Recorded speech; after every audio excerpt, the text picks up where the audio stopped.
In 1883, when three beautiful sisters played their cruelest joke yet, they never imagined it would actually work. They submitted their plain, overlooked sister Nora to a mail-order bride advertisement as a prank, expecting rejection and humiliation. Instead, rancher Jack Rohr wrote back with a serious proposal.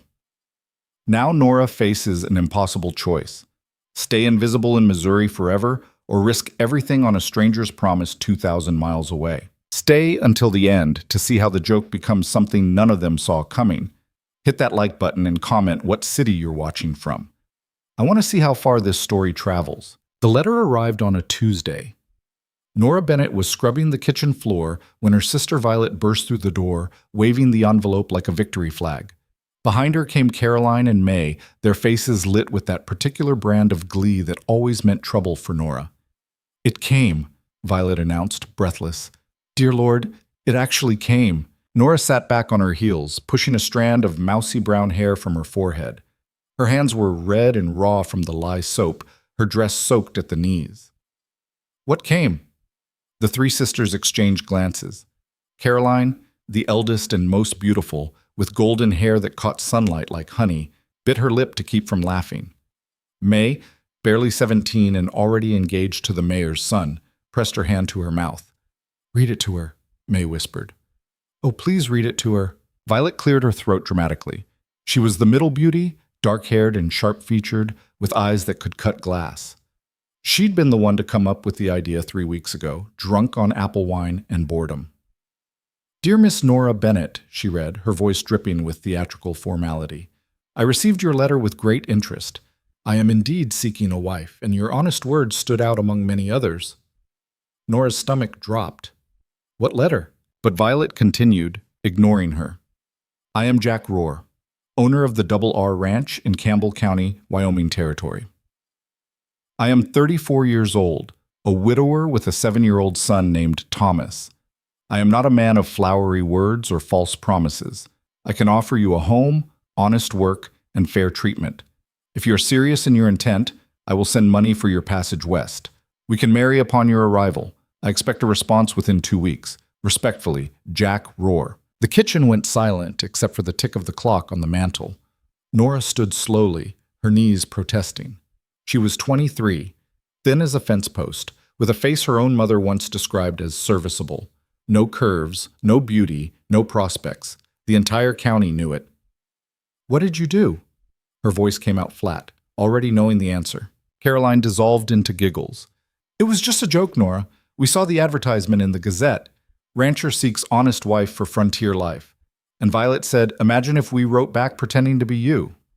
"We didn't think he'd actually respond," May added, though she was laughing too. "Most of them are swindlers or desperately ugly. We thought you'd get some ridiculous letter you could laugh about. Instead, you got a real proposal from a real rancher." Violet's eyes glittered.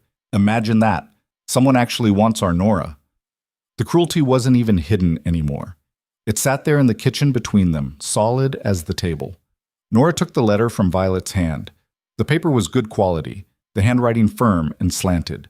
She read it through once, then again. Jack Rohr, Campbell County, a 7-year-old son. "What did you write?" she asked quietly. "What did you say in my name?" Violet shrugged. "The truth, mostly. That you were plain, hard-working, not afraid of labor. That you could cook and clean and manage a household. That you didn't need romance or sweet talk. We figured if we were going to pretend to be you, we might as well be honest about what you are." What you are. Not who, what. Nora folded the letter carefully. Her hands weren't shaking. They'd stopped doing that years ago, after enough dinners where she'd served her sisters' beaux, enough church socials where she'd stood against the wall while they danced, enough morning mirrors that reflected back exactly what everyone else saw. "You should write back and tell him it was a mistake," Caroline said, her laughter fading into something almost like pity. "Before he sends the money, that would be the right thing to do." "Mother wants you to help with the preserves this afternoon," May added. "The apricots won't keep." They were already moving on, the joke complete, the entertainment value exhausted. In an hour, they'd be upstairs trying on dresses or comparing notes on their suitors. Nora would be forgotten again, returned to her proper place in the household machinery. She looked down at the letter again. "I am not a man of flowery words or false promises. Something shifted in her chest. Something small but absolute, like the first crack in a frozen river. "I'll write him back," she said. All three sisters turned. "To apologize," Caroline said slowly. "Right?" Nora met her eyes. "To accept."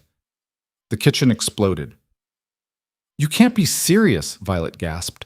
"Nora, it's Wyoming. It's the frontier. It's a joke," May finished. "We were joking. You know that." But Nora was already moving toward the stairs, the letter still in her hand. "You wrote to him in my name. You told him I was honest and hardworking and didn't need romance. Was any of that a lie?" Caroline stepped in front of her. "This is insane. You don't know anything about this man. He could be a drunk. He could be violent. He could be worse than ugly. He could be cruel. Or he could be exactly what he says he is." Nora's voice was steady now, certain. "A rancher who needs help and is willing to be honest about it. That's more than anyone in this house has ever offered me." "Mother will never allow it," Violet said. "Mother will be relieved." Nora pushed past Caroline. One less mouth to feed, one less unmarriageable daughter reflecting poorly on the family. She climbed the stairs to the small room she shared with May, leaving her sisters standing in shocked silence below. The room was cramped, divided by an invisible line. May's side was crowded with hat boxes and ribbons and bottles of French perfume. Nora's side held a narrow bed, a trunk of worn clothes, and 3 books she'd read so many times the spines had broken. She sat at the small writing desk, really just a board propped on 2 boxes, and pulled out paper and ink. Her hand hovered over the page. This was insane. Caroline was right. She didn't know Jack Rohr from Adam. Wyoming might as well be the moon. She'd never been further than Jefferson City. She didn't know anything about ranching or the frontier or being a wife to a stranger. But she knew what she had here. Nothing. Worse than nothing. She was 23 and invisible. Her father had died 5 years ago, leaving them comfortable but not wealthy. Her mother made it clear that Nora's job was to help her sisters secure good marriages, then fade into useful spinsterhood, maybe as a maiden aunt or a companion to some elderly widow. That was her future, already written, already determined, unless she wrote a different one. "Dear Mr. Rohr," her hand moved across the page, surprising her with its steadiness. "I received your response with equal interest. I must tell you honestly that my initial letter was sent without my knowledge by my sisters, who thought it would be amusing. However, having read your proposal, I find myself in the peculiar position of agreeing with words I did not write. I am indeed plain, hard-working, and capable of managing a household. I do not need flowery promises or false romance. What I need is a place where my work matters and my presence has value. If you can offer that, I can offer you loyalty, competence, and honest effort. I should tell you what I am not. I am not beautiful. I am not accomplished in music or art. I am not charming or witty. I am not the kind of woman who turns heads or inspires poetry. What I am, capable, strong, educated enough to teach your son if needed, and absolutely serious about this arrangement. I will not arrive expecting love, but I will expect respect. In return, you will have the same from me. If these terms are acceptable, send the passage money. I can be ready to travel within a week. Nora Bennett. She read it through 3 times before sealing it. Then she sat there holding the envelope, giving herself one last chance to change her mind. Outside her window, she could hear her sisters' voices in the garden. Caroline was laughing at something. May was singing. Their lives stretched out before them like golden roads. Marriages, children, social standing, security. Nora's life stretched out like a hallway with no doors. She stood, grabbed her shawl, and walked straight to the post office before courage could desert her. The next 2 weeks were hell. Her mother, a handsome woman in her 50s who'd once been the county's reigning beauty, went through stages. First, anger, then desperate persuasion, then cold fury when neither worked. "You're throwing your life away," she said over dinner one night, her voice tight with controlled rage.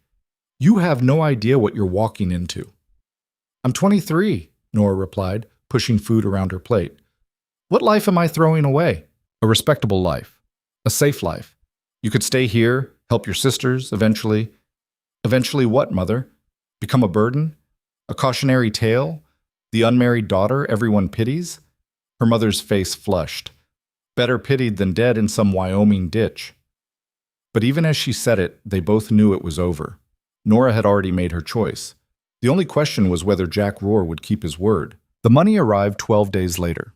$50 for train passage, carefully wrapped in a brief note. Train departs St. Louis.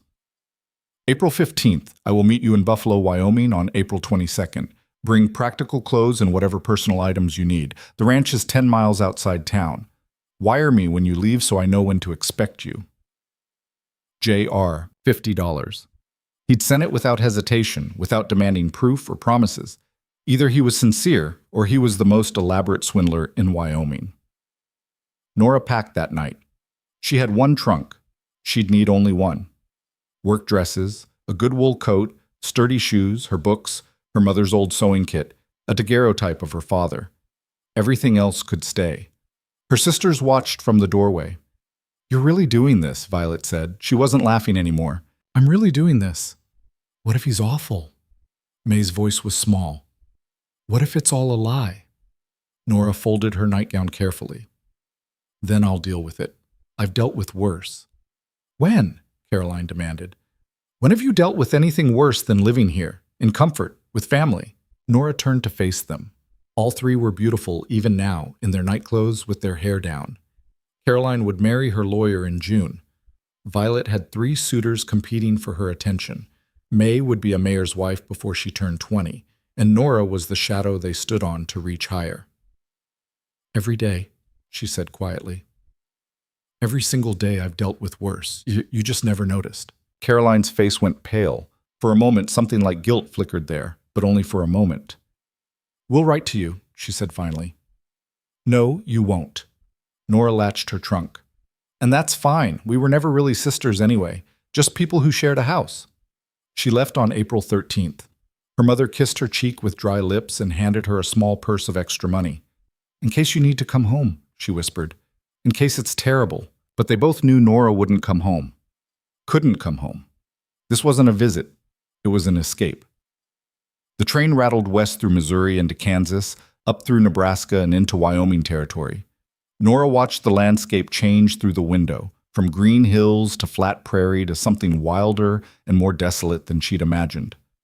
The other passengers talked and laughed and complained about the dust and heat. Nora sat silent, her hands folded in her lap, and tried not to feel terrified. She'd done brave things before. She'd nursed her father through his final illness while her sisters couldn't bear to enter his room. She'd managed the household accounts when her mother was too grief-stricken to function. She'd held herself together through 1,000 small humiliations. But this was different. This was jumping off a cliff and hoping someone had built a bridge. The train pulled into Buffalo, Wyoming on April 22nd, exactly on schedule. Nora stepped onto the platform with her trunk and looked around. The town was smaller than she'd expected. One main street, maybe 24 buildings, mountains rising in the distance like teeth. The air was thinner here, colder despite the spring sunshine. Everything smelled like dust and pine and something wild she couldn't name. She scanned the small crowd. A few cowboys lounged against the station wall. A family argued over luggage. An old man sold newspapers. Then she saw him. He was standing near a wagon, holding his hat in his hands. Tall, over 6 feet, with broad shoulders and a weathered face that looked closer to 40 than 34. Dark hair going gray at the temples. Strong jaw, serious eyes, a mouth that looked like it had forgotten how to smile. He was staring right at her. Their eyes met across the platform. For a long moment, neither moved. Then he walked forward, slowly, like he was approaching a spooked horse. "Miss Bennett?" His voice was deep, rough-edged. Wyoming-voiced, she thought absurdly. "Mr. Rohr." Up close, he was even larger. Not fat, just solid. Built like a man who'd spent his life wrestling cattle and weather. His hands were scarred, his face lined from sun and wind. He looked tired. He looked hard. He looked real. "I wasn't sure you'd come," he said. "I wasn't sure you'd be here." Something flickered in his eyes. Maybe amusement, maybe respect. Hard to tell. "Your trunk?" he asked. She pointed. He lifted it like it weighed nothing and carried it to the wagon. When he offered his hand to help her up, She noticed the calluses, the rough skin, the strength in his grip. No gentleman's hand. A working man's hand. She settled onto the wagon seat. He climbed up beside her, took the reins, and clicked his tongue at the horses. They rolled out of Buffalo in silence. The town fell away behind them. The land opened up, vast and empty and overwhelming. Mountains in the distance, prairie stretching forever, sky so big it made Nora feel like an ant. She'd never seen anything like it. After 10 minutes, Jack spoke. "It's about 10 miles to the ranch. We'll be there before dark. All right? I should tell you some things before we arrive." "All right." He kept his eyes on the road. "I have a son, Thomas. He's 7. His mother died when he was 2, so he doesn't remember her much. He doesn't talk to strangers easily. Takes him time to warm up." "That's fine. The ranch is decent sized. 3,000 acres, about 200 head of cattle. I have 2 ranch hands who help during the busy seasons. There's a main house. It needs work, but it's solid. You'll have your own room until—" He paused. "Until we're properly married. I assumed you'd want that." "I do." "We can go to the courthouse tomorrow if you're willing. Judge Harper does the ceremonies. It's not fancy." "I don't need fancy." "I figured." He glanced at her for the first time since they'd started moving. "You look like your letter sounded honest." She didn't know if that was a compliment or an insult. "What did you expect?" "I don't know. Someone less—" He searched for the word. "Less certain." "I'm not certain," she admitted. "I'm terrified, but I'm here anyway." He nodded slowly, like that made sense to him. "Fair enough." They rode in silence for another mile. The wagon rocked over rough terrain. Nora gripped the seat to keep steady. "Why did you write that advertisement?" she asked suddenly. "Why not just marry someone local?" His jaw tightened. "Tried that route. Every woman in Campbell County either wants to change me into something I'm not, or they're looking for a rich man. I'm not rich, and I'm not changing. Figured it was better to be honest up front." "And you thought a stranger would be better than someone you knew?" "A stranger doesn't have expectations shaped by gossip." He looked at her again, longer this time. "Your sisters played a mean trick, but they told the truth about you?" "Yes." "Then maybe it was the right kind of mean trick." The ranch appeared as the sun was starting to set. It sat in a valley between 2 low hills, protected from the worst wind. The main house was bigger than Nora expected. 2 stories, painted white but peeling, with a wide porch that wrapped around 2 sides. There was a barn, several outbuildings, a corral with horses. It looked like hard work made solid. Jack pulled the wagon to a stop in front of the house. Before he could help her down, the front door burst open and a small figure shot out. "Pa!" The boy, Thomas, ran full speed and crashed into Jack's legs. He was skinny, dark-haired like his father, with enormous brown eyes and dirt on his face. Jack's entire demeanor changed. He softened, crouched down, and caught his son in a careful hug. "Hey, Tom, you been good for Mrs. Hadley?" "Yes, sir." The boy's eyes slid to Nora, curious and cautious. "Is that her, the lady from the letter?" "This is Miss Bennett, Nora. She's going to stay with us." Thomas stared at her with the brutal honesty of children. Nora stared back. She'd never been good with children, had no practice with them. But she knew how to be direct. "Hello, Thomas," she said. "I'm not very good at talking to children, so I'll just tell you the truth. I'm here to help your father and try to be useful. I won't pretend to be your mother, and I won't lie to you. Is that acceptable?" The boy blinked. Then, slowly, he nodded. "You talk weird." "You'll get used to it. Do you know how to cook?" "Yes." "Better than Mrs. Hadley?" "I don't know who Mrs. Hadley is, so I can't say." He considered this with grave seriousness. "Mrs. Hadley burns everything, and she smells like mothballs." "Then yes," Nora said. "I probably cook better than Mrs. Hadley." Thomas's face broke into a grin. "Pa, I like her." Jack stood, and there was something in his expression. Relief, maybe, or surprise. "Mrs. Hadley's our neighbor. She's been helping with Tom after school. Well, Tom's right about the cooking." An older woman emerged from the house, wiping her hands on her apron. She had the pinched look of someone who'd been beautiful once and resented time for stealing it. Her eyes swept over Nora with undisguised curiosity. "So this is the mail-order bride," she said.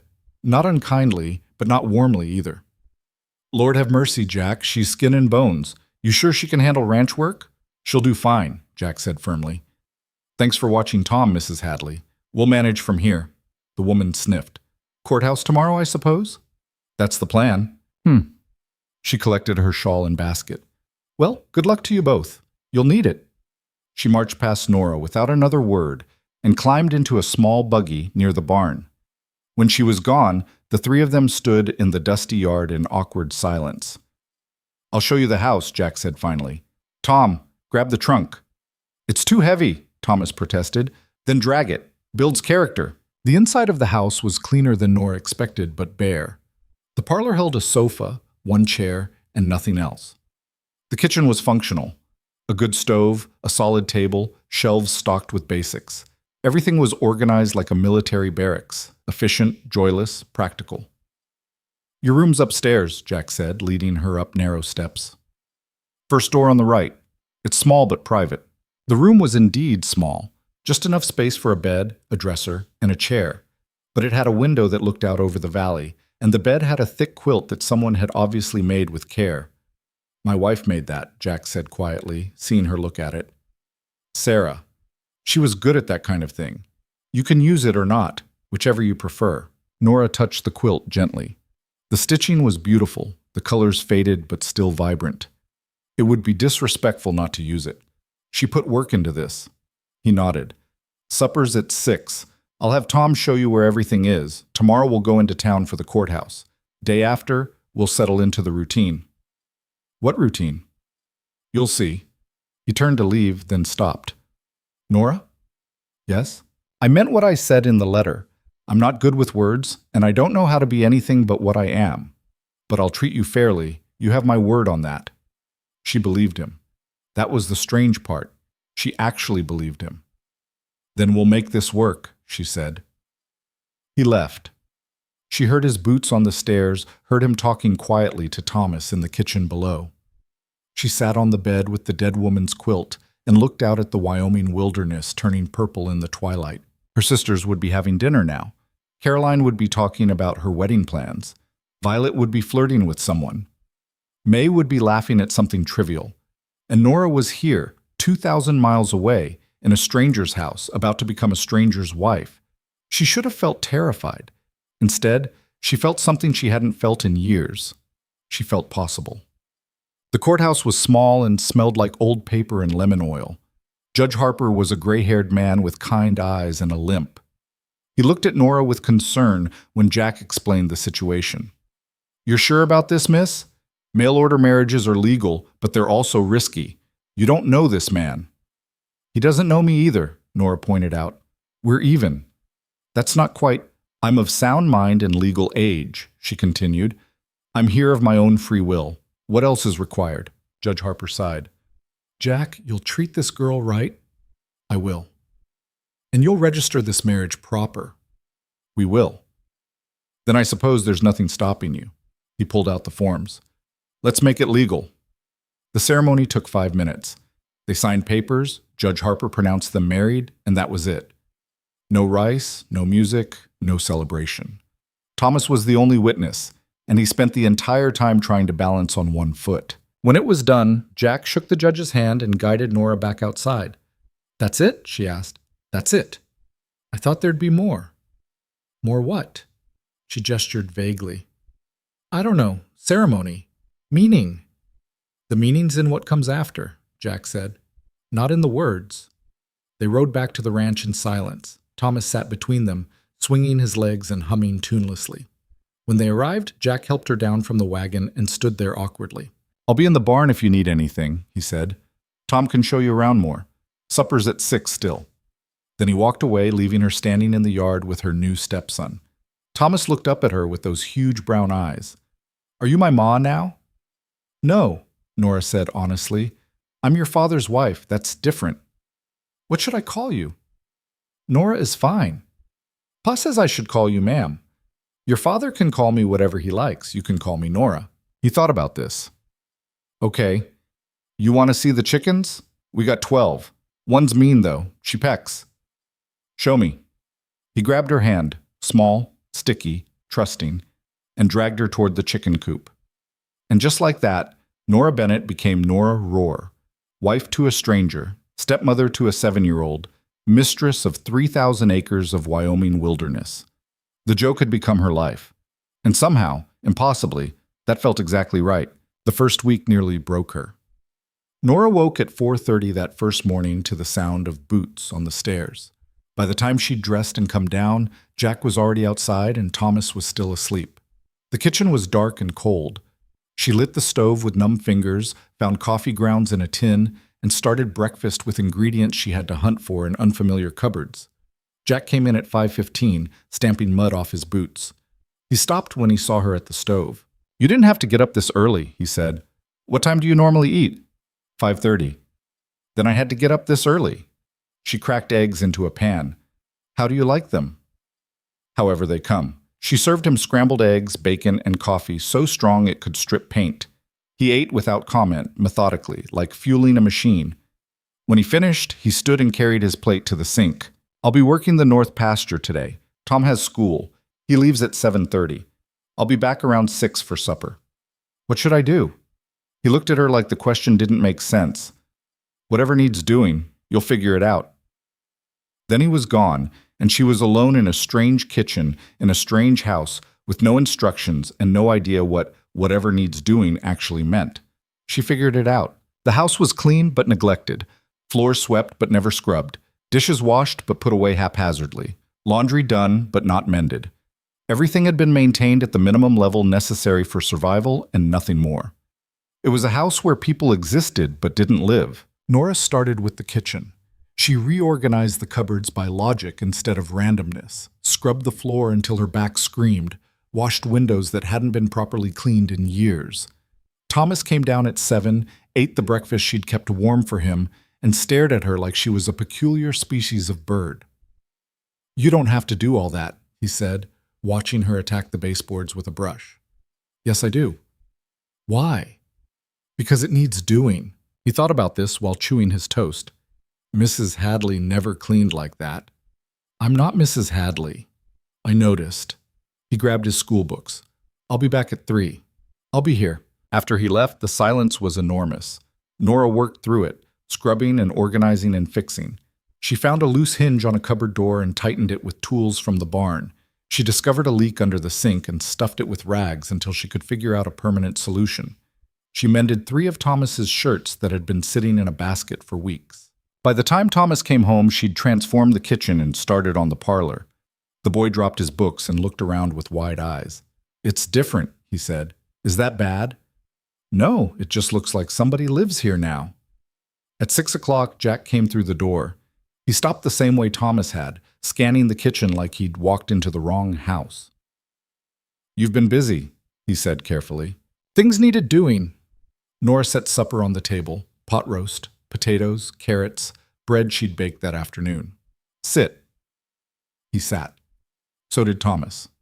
They ate in silence at first, but it wasn't uncomfortable, just quiet. Halfway through the meal, Thomas spoke up. "Nora fixed the cupboard that was always falling open, and she found my good shirt, and she made pie." Jack looked at her.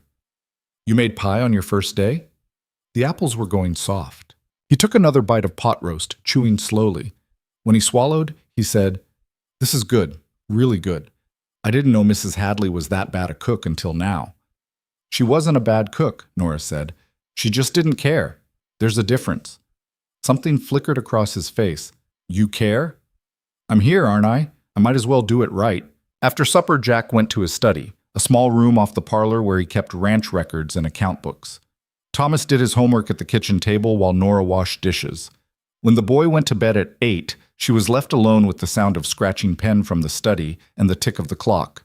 She sat in the parlor with one of her books, but couldn't focus on the words. Everything felt strange and new and tentative, like she was playing house in someone else's life. Around 9, Jack emerged from the study. He saw her sitting there and paused. "You don't have to wait up," he said. "I'm reading." "It's late." "I'm not tired." He stood there awkwardly, a man clearly unused to sharing space. Finally, he sat in the other chair, the only other chair, and picked up a newspaper that looked 3 weeks old. They sat in silence for 20 minutes. Nora pretended to read. Jack pretended to care about old news. The awkwardness was thick enough to cut. Finally, Nora closed her book. We should probably talk about expectations. He lowered the newspaper. All right. I'll run the house and help with Thomas. I'll cook and clean and mend. I'll manage the household accounts if you want, or leave them to you if you prefer. But I need to know what you actually expect from me beyond that. Like what? Like, am I supposed to help with ranch work? Am I supposed to stay in the house? Am I supposed to entertain neighbors I haven't met? I don't know the rules here. Jack folded the newspaper carefully. There aren't rules. You do what makes sense. If you want to help outside, help. If you want to stay in, stay in. If neighbors come by, talk to them or don't. You're not a servant, Nora. You're my wife. In name. For now. He met her eyes. I won't push for more until you're ready. Could be a month, could be a year. That's your choice. But you are my wife, and that means you have say in how things run here. She hadn't expected that. Hadn't expected to be given actual authority. And if I make changes you don't like, then we'll argue about it like married people do. A ghost of a smile touched his mouth. You don't seem like the type to back down easy. I'm not. Good. I don't need someone who backs down. He stood. I'm turning in. Lock the door when you come up. He left her sitting there, slightly stunned. In her mother's house, women had opinions but no authority. They could suggest and hint and manipulate but never decide. Here, Jack had just handed her the reins without hesitation. She wasn't sure what to do with that kind of trust. The second week was harder than the first. The isolation hit her like a physical thing. The ranch was 10 miles from town, and she had no way to get there on her own. Jack worked dawn to dusk. Thomas was gone at school for hours. The landscape was beautiful and brutal and utterly empty of other people. Nora had never been social, but she'd also never been this alone. In Missouri, there were always people around. Her sisters, her mother, neighbors, shopkeepers. Here, there was silence and space and nothing else. She threw herself into work to keep from thinking about it. She tackled the parlor, the dining room, the upstairs hallway. She organized the pantry, inventoried supplies, made lists of what they'd need. She discovered that Jack's bookkeeping was chaotic and started straightening it out without asking permission. On the 8th day, she was scrubbing the porch when a wagon rolled up the drive. A woman climbed down, younger than Nora, maybe 20, blonde and pretty in that effortless way some women managed. She wore a practical dress but moved like she was used to finer things. You must be the new Mrs. Roar, she called out, walking toward the porch. I'm Margaret Steele. My husband owns the Circle S, about 5 miles east. Nora stood, wiping her hands on her apron. Nora, I know. News travels fast out here. Margaret climbed the porch steps and held out a basket. Brought you some preserves and bread. Thought you might not have had time to stock up yet. That's kind. Thank you. Margaret looked her over with undisguised curiosity. So it's true then. Jack actually went through with the mail-order bride thing. We all thought he was joking. He wasn't joking. Clearly, the blonde woman smiled, but it didn't quite reach her eyes. Must have been quite a shock coming out here from civilization. I'm from Missouri, not Paris. Still, this is rough country, not what most women expect. She glanced through the open door into the house. You've been cleaning. Place looks different already. It needed it. Jack's not much for domestic concerns. His first wife tried to make it nice, but after she died, he just let everything go. Can't blame him, I suppose. Grief does strange things to people. Nora didn't like the familiarity in Margaret's voice when she talked about Jack. Did you know his first wife, Sarah? Oh, yes. We were close. She was lovely, truly beautiful, you know, and so warm. Everyone adored her. Margaret's eyes swept over Nora again, measuring, comparing. It must be strange for you, filling her shoes. I'm not filling anyone's shoes, Nora said evenly. I'm just trying to be useful. Of course. Margaret's smile sharpened. Well, if you need anything, we're just over the ridge. Though I should warn you, people talk out here. Everyone's curious about you, about why Jack would marry a stranger when there were plenty of local women who would have had him. The implication was clear. Margaret herself had been interested, maybe still was. Then they can stay curious, Nora said. I don't owe anyone explanations. Something like respect flickered in Margaret's eyes. Fair enough. I'll let you get back to your scrubbing. She turned to leave, then paused. One more thing. There's a church social next Sunday. You should come. Good way to meet people. I'll think about it.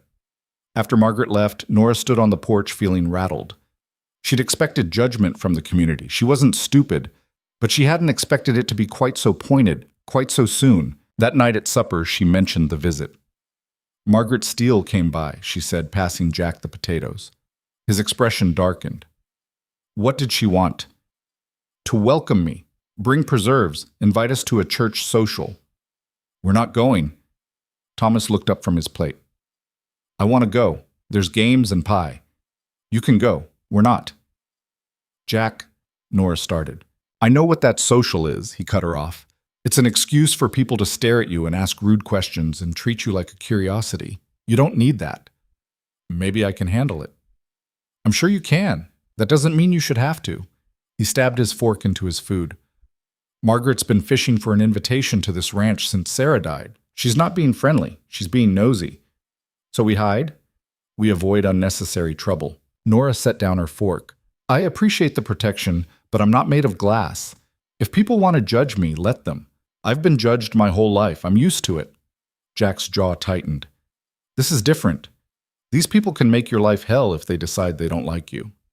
They can try. They stared at each other across the table. Thomas looked between them, nervous. Can I be excused? The boy asked quietly. Yes, they both said at the same time. He fled. When he was gone, Jack leaned back in his chair. You're stubborn. So are you. I'm trying to make this easier for you. By keeping me isolated? Nora shook her head. I came out here to build a life, not hide from one. If that means dealing with nosy neighbors and church socials, then that's what it means. He studied her for a long moment. You really want to go?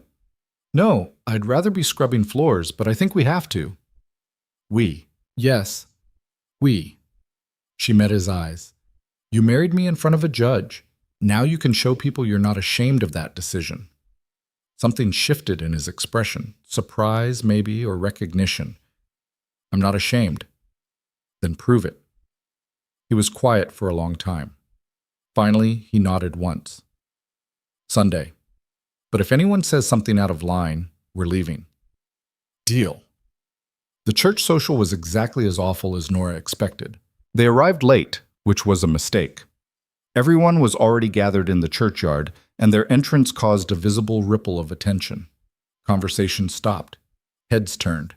Women whispered behind their hands while men pretended not to stare. Jack's hand found the small of her back. A small gesture, but unmistakable. She straightened her spine and walked forward like she owned the place. Thomas immediately ran off to join the other children. Jack guided Nora toward a group of men standing near the food tables. Jack, a tall man with a sheriff's badge, nodded in greeting. Good to see you. This must be your bride. Nora, this is Sheriff Coleman. Sheriff, my wife Nora. The sheriff tipped his hat. Ma'am, welcome to Campbell County. Thank you. Quite a journey from Missouri. Jack says you came all this way sight unseen. That's brave. Or desperate, Nora said honestly. Depends how you look at it. The sheriff blinked, then laughed. Well, I appreciate honesty. We could use more of that around here. Other men drifted over, ranchers mostly, weathered and practical. They treated Nora with cautious respect, asking polite questions about her journey and how she was settling in. She answered directly without embellishment. Some seemed surprised by her bluntness. Others seemed to appreciate it. The women were different. They clustered in groups, watching Nora like she was a scientific specimen. When Jack was pulled away to discuss cattle prices, one of them approached, an older woman with steel gray hair and a face that looked like it had been carved from granite. Mrs. Rohr, I'm Adelaide Harper, the judge's wife. I wanted to welcome you properly. Thank you, Mrs. Harper. I'll be direct, dear. This community is small and tight-knit. We take care of our own, but we're also protective of what's ours. Jack Rohr is one of ours. His first wife was one of ours. You're an outsider. I'm aware. Are you? Mrs. Harper's eyes were sharp. Because outsiders don't last long out here unless they're willing to adapt, to fit in, to respect how things are done. Nora met the older woman's gaze steadily. Mrs. Harper, I respect your concern, but I didn't come here to fit in. I came here to build a life with my husband and help raise his son. If people want to accept that, fine. If they don't, also fine. I'm not looking for approval. You should be. Approval matters out here. Does it? Because from where I'm standing, what matters is whether I can keep a house, raise a child, and support my husband. The rest is just noise. Mrs. Harper's eyebrows rose. For a moment, Nora thought she'd made an enemy. Then the older woman's mouth twitched into something almost like a smile. You've got spine, I'll give you that. She glanced toward where Margaret Steele stood watching them. You'll need it. Not everyone here is happy about Jack's choice. I noticed. Margaret's the least of your worries. There's talk. About? About why a rancher would marry a stranger. About what kind of woman answers an advertisement. About whether you're here for love or money. Mrs. Harper's voice softened slightly. I'm telling you this so you know what you're walking into. Fair warning. I appreciate that. Do you? The older woman studied her. Most women would be upset, defensive. Most women didn't grow up being called plain and unmarriageable by their own family, Nora said quietly. I've heard worse than gossip, Mrs. Harper. I'll survive this too. Something changed in the older woman's expression. Yes, she said slowly. I believe you will. She turned to leave, then paused. There's a ladies' quilting circle that meets Thursdays. You'd be welcome if you wanted to come. I'll think about it. After Mrs. Harper left, Margaret materialized at Nora's elbow. Making friends already? The blonde woman's smile was all teeth. Adelaide can be intimidating, but she means well. She seems fine to me. You're braver than most. Margaret glanced around, then lowered her voice conspiratorially. Can I ask you something, woman to woman? You can ask. Why did you really come here? I mean, truly. Was it really just the advertisement, or were you running from something? Nora turned to face her fully. Does it matter? I'm just curious. It's so romantic in a way. Answering an advertisement, traveling across the country for a man you've never met, like something from a novel. It wasn't romantic. It was practical.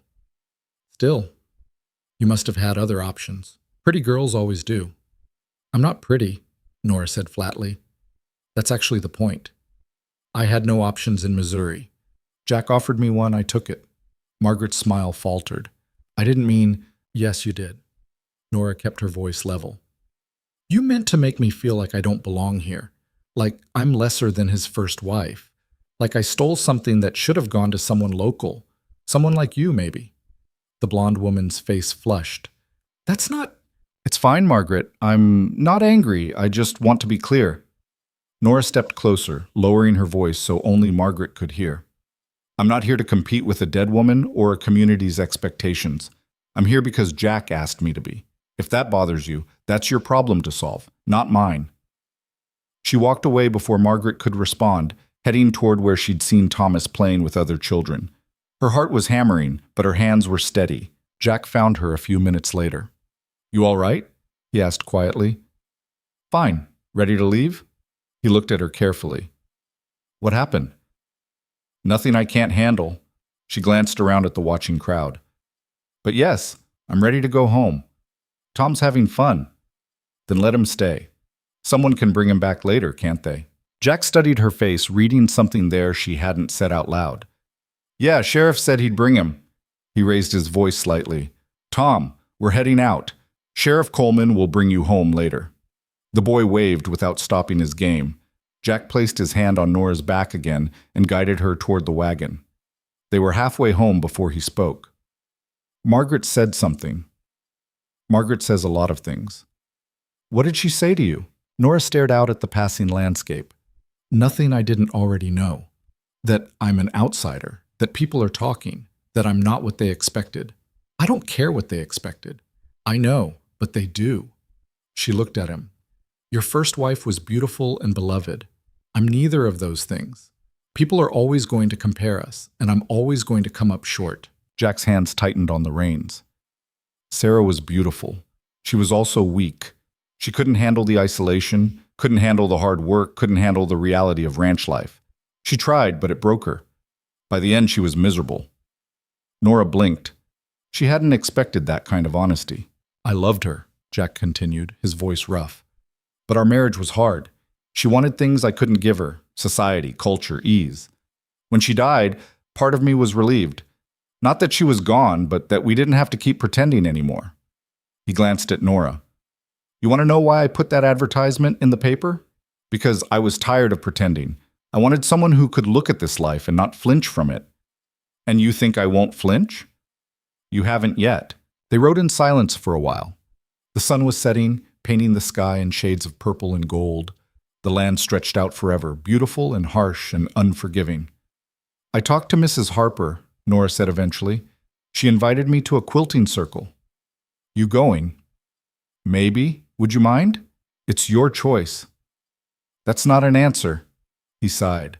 Those women can be vicious, Nora. They smile while they tear you apart. If you go, you'll be walking into a nest of vipers. I've dealt with vipers before. At least these ones are honest about it. She paused. My sisters were worse, I think. They pretended to love me while making sure I knew I wasn't good enough. These women don't pretend. That's almost refreshing. Jack was quiet for a long moment. You never talk about your family. There's not much to say. They're there, I'm here. That's how I want it. They hurt you. It wasn't a question. Nora didn't answer it anyway. When they reached the ranch, Jack helped her down from the wagon. His hands lingered on her waist a moment longer than necessary. Thank you for going today, he said. I know it wasn't easy. Nothing about this is easy, but I didn't come here for easy. What did you come here for? She looked up at him. In the fading light, his face was shadowed, unreadable. Honestly, I'm still figuring that out. Well, he nodded slowly. Fair enough. He released her and headed toward the barn. I'll put the horses up. You go on inside. Nora went into the house, their house, she was starting to think of it, and lit the lamps. The kitchen was clean and organized, the parlor comfortable, the whole place starting to feel less like a stranger's home and more like something she'd helped build. She'd been here 2 weeks. Only 2 weeks. But already, Missouri felt like another lifetime. She put coffee on and started preparing a cold supper for when Thomas got home. While she worked, she thought about Margaret's questions, Mrs. Harper's warnings, Jack's unexpected honesty. This life was hard, harder than she'd imagined. The isolation, the judgment, the constant awareness that she was being measured against a ghost. But she was still here, still standing, still fighting. And for the first time in her life, she was fighting for something that was hers. That night, after Thomas had been brought home and put to bed, after the dishes were washed and the house was quiet, Nora found Jack in his study again. Can I ask you something? She said from the doorway. He looked up from his account books. Sure. Why me? Out of all the letters you must have gotten, why did you pick mine? He set down his pen. You want the truth? Always. Because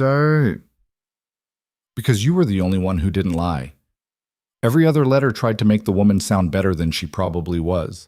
Pretty, accomplished, well-mannered, all the things men are supposed to want. Your letter, the one your sisters wrote, said you were plain and hard-working and didn't need romance. It was the first honest thing I'd read in weeks. So you chose me because I was honest about being unremarkable? I chose you because remarkable women don't answer advertisements. They don't have to. The fact that you did, the fact that you came here knowing exactly what you were walking into, that told me everything I needed to know. Nora absorbed this. And now that I'm here and you know I'm exactly as plain and unremarkable as advertised?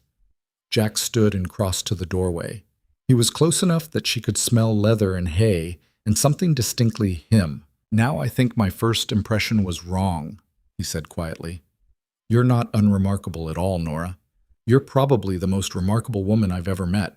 You just don't know it yet. He left her standing there, her heart doing strange things in her chest. In Missouri, no one had ever called her remarkable. No one had ever seen her as anything but a disappointment, a burden, a joke. Here, in this hard land with this hard man, she was starting to become something else entirely. She just hoped she was strong enough to live up to it. The quilting circle met in Adelaide Harper's parlor every Thursday at 2 o'clock. Nora went the following week, mostly because she was tired of being alone, and partly because she wanted to prove she wouldn't be intimidated.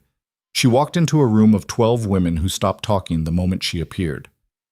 Mrs. Rohr, Adelaide stood, gesturing to an empty chair. We're glad you could join us. Ladies, make room. The women shifted, creating space that felt more like quarantine than welcome.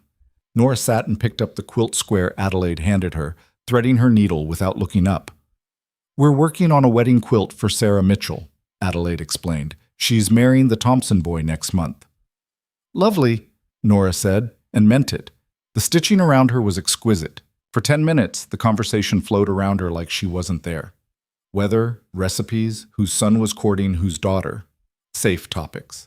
Boring topics. Then Margaret Steele cleared her throat. "So, Nora, how are you finding ranch life?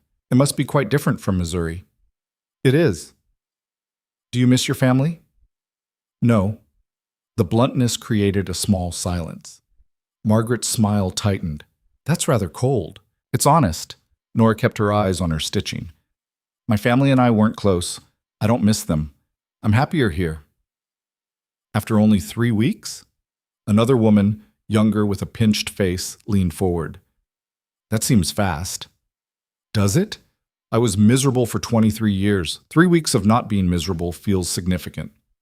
Adelaide made a noise that might have been approval or surprise. The other women exchanged glances. "Still," Margaret pressed, "it must be lonely. Jack works such long hours and Thomas is at school. What do you do all day?" "Whatever needs doing. Yesterday I fixed the fence in the north pasture. Today I reorganized the pantry and made cheese."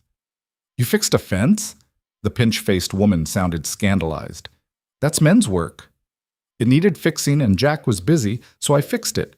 The fence doesn't care who hammered it. But surely what?" Nora finally looked up. "Surely I should sit in the house and wait for my husband to do everything. That seems inefficient." Margaret laughed, but it sounded forced. "You're very practical." "I try to be." "Sarah wasn't like that," another woman said quietly. "She was more delicate." "I'm sure she was. I'm not delicate. Jack knew that when he married me." The woman flushed. "I didn't mean—" "Yes, you did." Nora kept her voice even. "You all did. You want to know if I measure up to Jack's first wife? The answer is no, I don't. Sarah was beautiful and beloved and everything I'm not. But I'm here and she's not, so we all have to make peace with that." The silence that followed was thick enough to choke on. Then Adelaide laughed, a real laugh, sharp and genuine. "Well, that's refreshing. Most new brides would dance around it for months." "I don't see the point in dancing," Nora said. "Life's too short." The older woman studied her with new interest. "You know, I think I was wrong about you. You might actually survive out here." "That's the plan." After that, something shifted. The women didn't exactly warm to her, but they stopped treating her like a curiosity. They asked real questions. How was she managing the household accounts? Did she have a good recipe for preserves? Had the well pump been giving her trouble? Nora answered honestly, asked her own questions, and by the time the circle ended at 4, she felt like she'd passed some kind of test. Walking home, she felt lighter than she had in days. Jack noticed that night at supper. "You look different." "I went to the quilting circle." "How was it?" "Terrible at first. Better later. I think I might have made something close to friends." Thomas looked up from his mashed potatoes. "Mrs. Harper's scary." "She is," Nora agreed. "But I think she's fair. That's better than nice." Jack's mouth quirked. "That's an unusual philosophy." "Nice people lie to make you feel better. Fair people tell you the truth. I prefer truth. I've noticed." He passed her the bread. "Sheriff Coleman stopped by the north pasture today. Said there's been trouble with the Crenshaw outfit." "What kind of trouble?" "Fence cutting, stock theft. Nothing proven, but everyone knows it's them. Old man Crenshaw thinks because he's been here 30 years he can push smaller ranchers around." "How small are we?" "Big enough to be a target, small enough to be vulnerable." Jack's expression hardened. "He's been testing boundaries, literally. His cattle keep ending up on my land. And you think it's deliberate?" "I know it is. He wants to buy me out, has for years. Thinks if he makes things difficult enough, I'll sell cheap." Nora set down her fork. "Will you?" "No." "What will you do?" "Keep my fences strong and my records clean. If he wants a fight, he'll have to make the first real move. I'm not giving him an excuse." But the first move came faster than either of them expected. 2 days later, Nora was in the kitchen when she heard shouting from the yard. She ran to the window and saw Jack arguing with a man on horseback, older, thick around the middle, with a face like weathered beef. She went to the door. "My land, my water," the man was saying. "You got no right to fence it off." "It's not your water, Crenshaw. It's on my deed, has been for 10 years. "Your deed's wrong. Then take it up with the county clerk, not me." The older man's face reddened. "You think you can come out here and tell me what's mine? I was working this land before you were born, boy. And I bought it legal and fair. You don't like it, sue me." Crenshaw's eyes shifted to Nora, standing in the doorway. His lip curled. "That the mail-order bride I've been hearing about? Scraped the bottom of the barrel, didn't you, Jack?" Nora felt the insult land, but didn't flinch. She'd heard worse. Jack's whole body went rigid. "Get off my land!" "Or what? You'll sick your ugly wife on me?" "I said get off my land." Jack's voice dropped to something dangerous. "Now!" Crenshaw leaned forward in his saddle. "You're making a mistake, Roar. I offered you fair price for this place. Next time I won't be so generous." "There won't be a next time." The older man spat in the dirt, wheeled his horse, and rode off. Jack stood there watching until he disappeared over the ridge, his shoulders tight with anger. Nora walked out to him. "Charming man." "I'm sorry you heard that." "I'm not fragile, Jack. I told you that."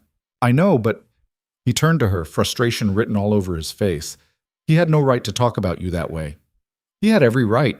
It's a free country. He can think what he wants." "That doesn't make it acceptable." "No, but getting angry about it won't change his mind." She touched his arm briefly. "What will you do about the water situation?" "What I said. Keep my deed and my records. If he pushes it to court, I'll win. He knows that. That's why he's trying intimidation instead. Will it work?" Jack looked down at her, and something in his expression softened. "No, I don't intimidate easy." He paused. "Neither do you, apparently. I told you, I'm used to people thinking I'm ugly. It stopped bothering me years ago." "Well, it bothers me." "Why?" "You knew what I looked like before you married me." "That's not—" He stopped, frustrated. "You're not ugly, Nora. You're just different. That's not the same thing." "Different from what?" "From what people expect. From what I expected, maybe." He looked uncomfortable, like he'd said more than he meant to. "I need to check the south fence line. I'll be back before dark." He left her standing in the yard, confused and oddly touched. That night, Thomas had a nightmare. Nora heard him crying through the wall and went to his room before she'd fully thought about it. The boy was sitting up in bed, tears streaming down his face, gasping for air. "Thomas." She sat on the edge of his bed carefully. "You're all right. You're safe." I dreamed the bad men came and took Pa away." "What bad men?" "The ones who cut the fences. The ones who want to take our ranch." He hiccuped. "They took Pa and I was alone and, hey."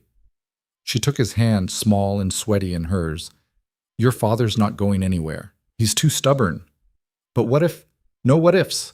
Your father's downstairs. He's fine. You're fine. The ranch is fine." "How do you know?" "Because I'm here now, and I won't let anything happen to either of you." The words came out before she'd planned them, but once said, she knew they were true. Somewhere in the last 3 weeks, she'd stopped being a stranger in this house and started being part of it. Thomas wiped his eyes. "Promise?" "I promise." He lay back down and she stayed until his breathing evened out. When she stood to leave, Jack was in the doorway. He'd clearly been there for a while. "Thank you," he said quietly as she passed him. He was scared. "Still, you didn't have to—" "Yes, I did." She met his eyes. "He's my responsibility now, too." Jack looked at her for a long moment, something shifting in his expression. "Yeah," he said finally. "I guess he is." The situation with Crenshaw escalated over the next 2 weeks.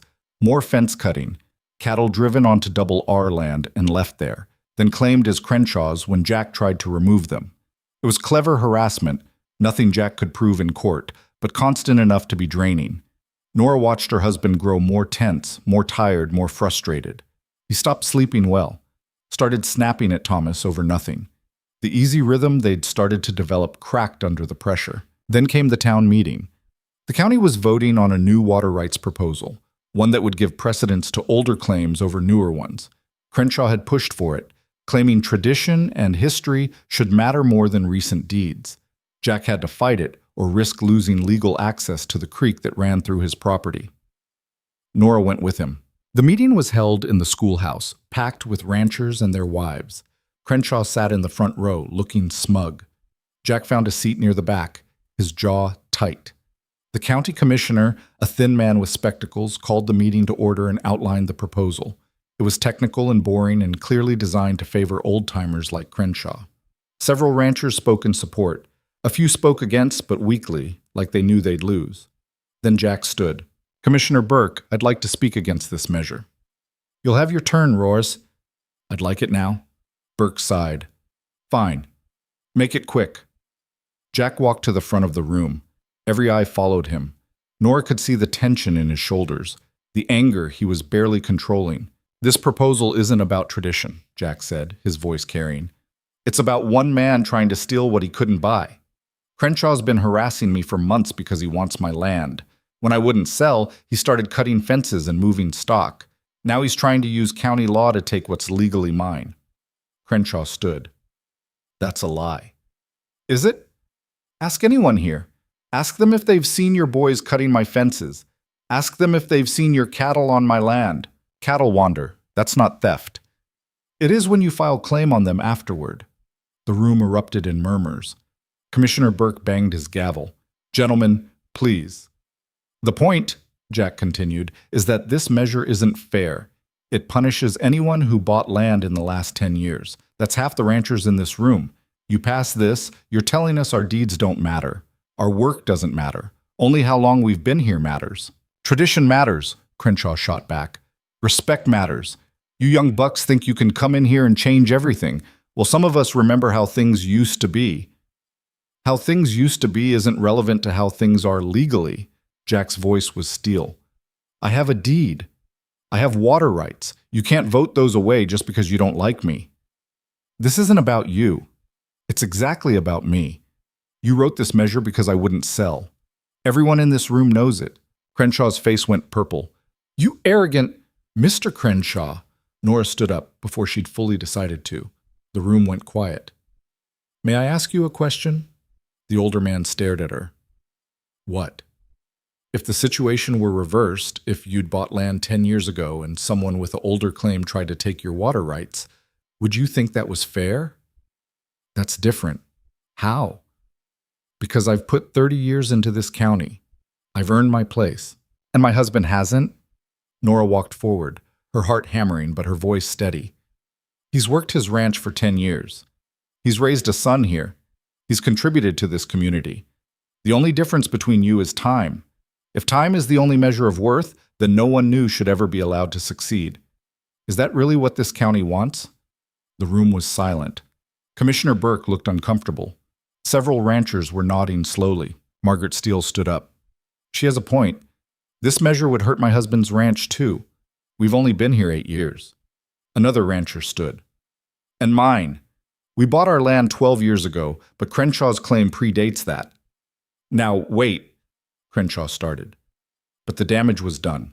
The room erupted in conversation, ranchers realizing how many of them would be affected. Commissioner Burke banged his gavel repeatedly. All right. Given the concerns raised, I think we should table this proposal for further review. We'll revisit it next month after proper legal consultation." Crenshaw looked like he wanted to explode. His eyes found Nora, and the hatred there was pure and simple. Jack took her arm. "We're leaving." They walked out of the schoolhouse into the cool evening air. Other ranchers called out thanks as they passed. Jack didn't respond, just guided Nora to the wagon and helped her up. They were halfway home before he spoke. "That was reckless. It worked. You made an enemy, a dangerous one. I made an enemy the day I married you. At least now I earned it." Jack pulled the wagon to a stop in the middle of the empty road. He turned to face her, and his expression was complicated. Anger and pride and something else she couldn't quite name. "You didn't have to do that," he said. "Yes, I did. He was going to win. You were too angry to argue effectively. Someone had to think clearly. So you decided to publicly humiliate one of the most powerful men in the county?" I asked him a question he couldn't answer. "That's not humiliation, that's logic." Jack stared at her. Then, unexpectedly, he laughed, A real laugh, the first she'd heard from him. "You're insane, you know that?" "Probably. Is that a problem?" "I haven't decided yet." He picked up the reins again. "But that was the bravest thing I've ever seen someone do in a county meeting." "I've done braver things." "Like what?" "Like marrying a stranger and moving 2,000 miles to a place I'd never seen." He looked at her, really looked at her, and something in his face shifted. "Yeah," he said quietly. "I guess you did." The retaliation came 3 days later. Nora was in the barn feeding the chickens when she heard the horses. She looked out to see 4 riders approaching, Crenshaw, and 3 younger men who had to be his sons. They were armed. She dropped the feed bucket and ran for the house. Jack was in his study. "Crenshaw's here," she said quickly. 4 of them. They have guns." Jack's face went hard. He pulled a rifle from the cabinet and headed for the door. "Stay inside." "Like hell." "Nora, I'm not hiding while you face them alone. That's not how this works." He looked like he wanted to argue, but there wasn't time. They went out together, Jack with his rifle, Nora with nothing but her own stubbornness. Crenshaw and his sons had stopped in the yard. The old man looked triumphant. "Roar. We need to talk about compensation." "For what?" "For the water you've been stealing, my water. I've calculated the value at about $3,000. Jack's laugh was harsh. "You've lost your mind." "Have I?" "Because I've got witnesses who'll testify you've been using water from my creek for 10 years. That's theft. I could press charges, or you could pay me what's owed." "That's extortion." "That's business." Crenshaw smiled. "Of course, if you can't pay, I'd be willing to take the land instead. Fair trade. Get off my property. Not until we settle this." One of the sons moved his hand toward his gun. Jack raised his rifle in response. The tension ratcheted up instantly. "Everyone needs to calm down," Nora said loudly. Crenshaw sneered at her. "This is business, woman. Stay out of it. It's my business, too. This is my home you're threatening." "Your home?" He laughed. "You've been here what, a month? You're not even a real wife. Everyone knows Jack ordered you like a catalog because no decent woman would have him." Jack's finger moved toward the trigger. Nora stepped forward quickly, putting herself between her husband and the guns. "Mr. Crenshaw," she said, her voice calm despite her racing heart, "you're making a mistake." "The only mistake was Roar thinking he could outsmart me." "No, your mistake is assuming we'll give you what you want because you have guns and threats. We won't. You can shoot us, but that won't get you the land. It'll just get you hanged for murder." "Who said anything about murder?" "You're here with 4 armed men making threats. What else would you call it?" She took another step forward. "Here's what's going to happen. You're going to leave our property. My husband is going to file a formal complaint with the sheriff about this visit. And if you ever set foot here again with guns, we'll consider it an act of violence and respond accordingly." "You think you can threaten me, girl?" "I'm not threatening you. I'm telling you the law. You might have been here 30 years, but that doesn't put you above it." Crenshaw's face was red with fury. "You've got a mouth on you. And you've got a weak legal position. That's why you're here with guns instead of lawyers." For a long moment, everything balanced on a knife's edge. Then Crenshaw spat in the dirt and wheeled his horse around. "This isn't over," he snarled. "It is for today," Nora said. They rode off. Jack lowered his rifle slowly, his hands shaking with adrenaline. "Are you out of your mind?" he exploded. "You stepped in front of loaded guns." "They weren't going to shoot. That would defeat their purpose." "You don't know that." "Yes, I do. Crenshaw wants your land, not a murder charge." He was bluffing. "And if he wasn't? Then I'd have been wrong, but I wasn't." She was shaking now, the fear catching up to her. "We need to go to the sheriff, right now." Jack stared at her, something like awe in his expression. "You faced down 4 armed men. So did you." "I had a rifle. You had nothing. I had my brain. That's usually enough." He laughed again, that same surprised sound. Then he did something completely unexpected. He pulled her into a hard, brief embrace. "You're going to give me a heart attack," he said into her hair. "Probably. But we'll die with our land." He released her, looking shaken. "Let's go see the sheriff." Sheriff Coleman took their complaint seriously. He rode out to Crenshaw's ranch that same day and came back with a warning delivered. No charges filed, there wasn't enough evidence, but a clear message sent. Crenshaw backed off after that, his harassment stopping as suddenly as it had started. But Nora knew it wasn't over. Men like Crenshaw didn't forget humiliation, especially not at the hands of a woman. The ranch settled into an uneasy peace. Summer came on hot and dry. The work was brutal. Long days of mending fences, tending stock, managing supplies.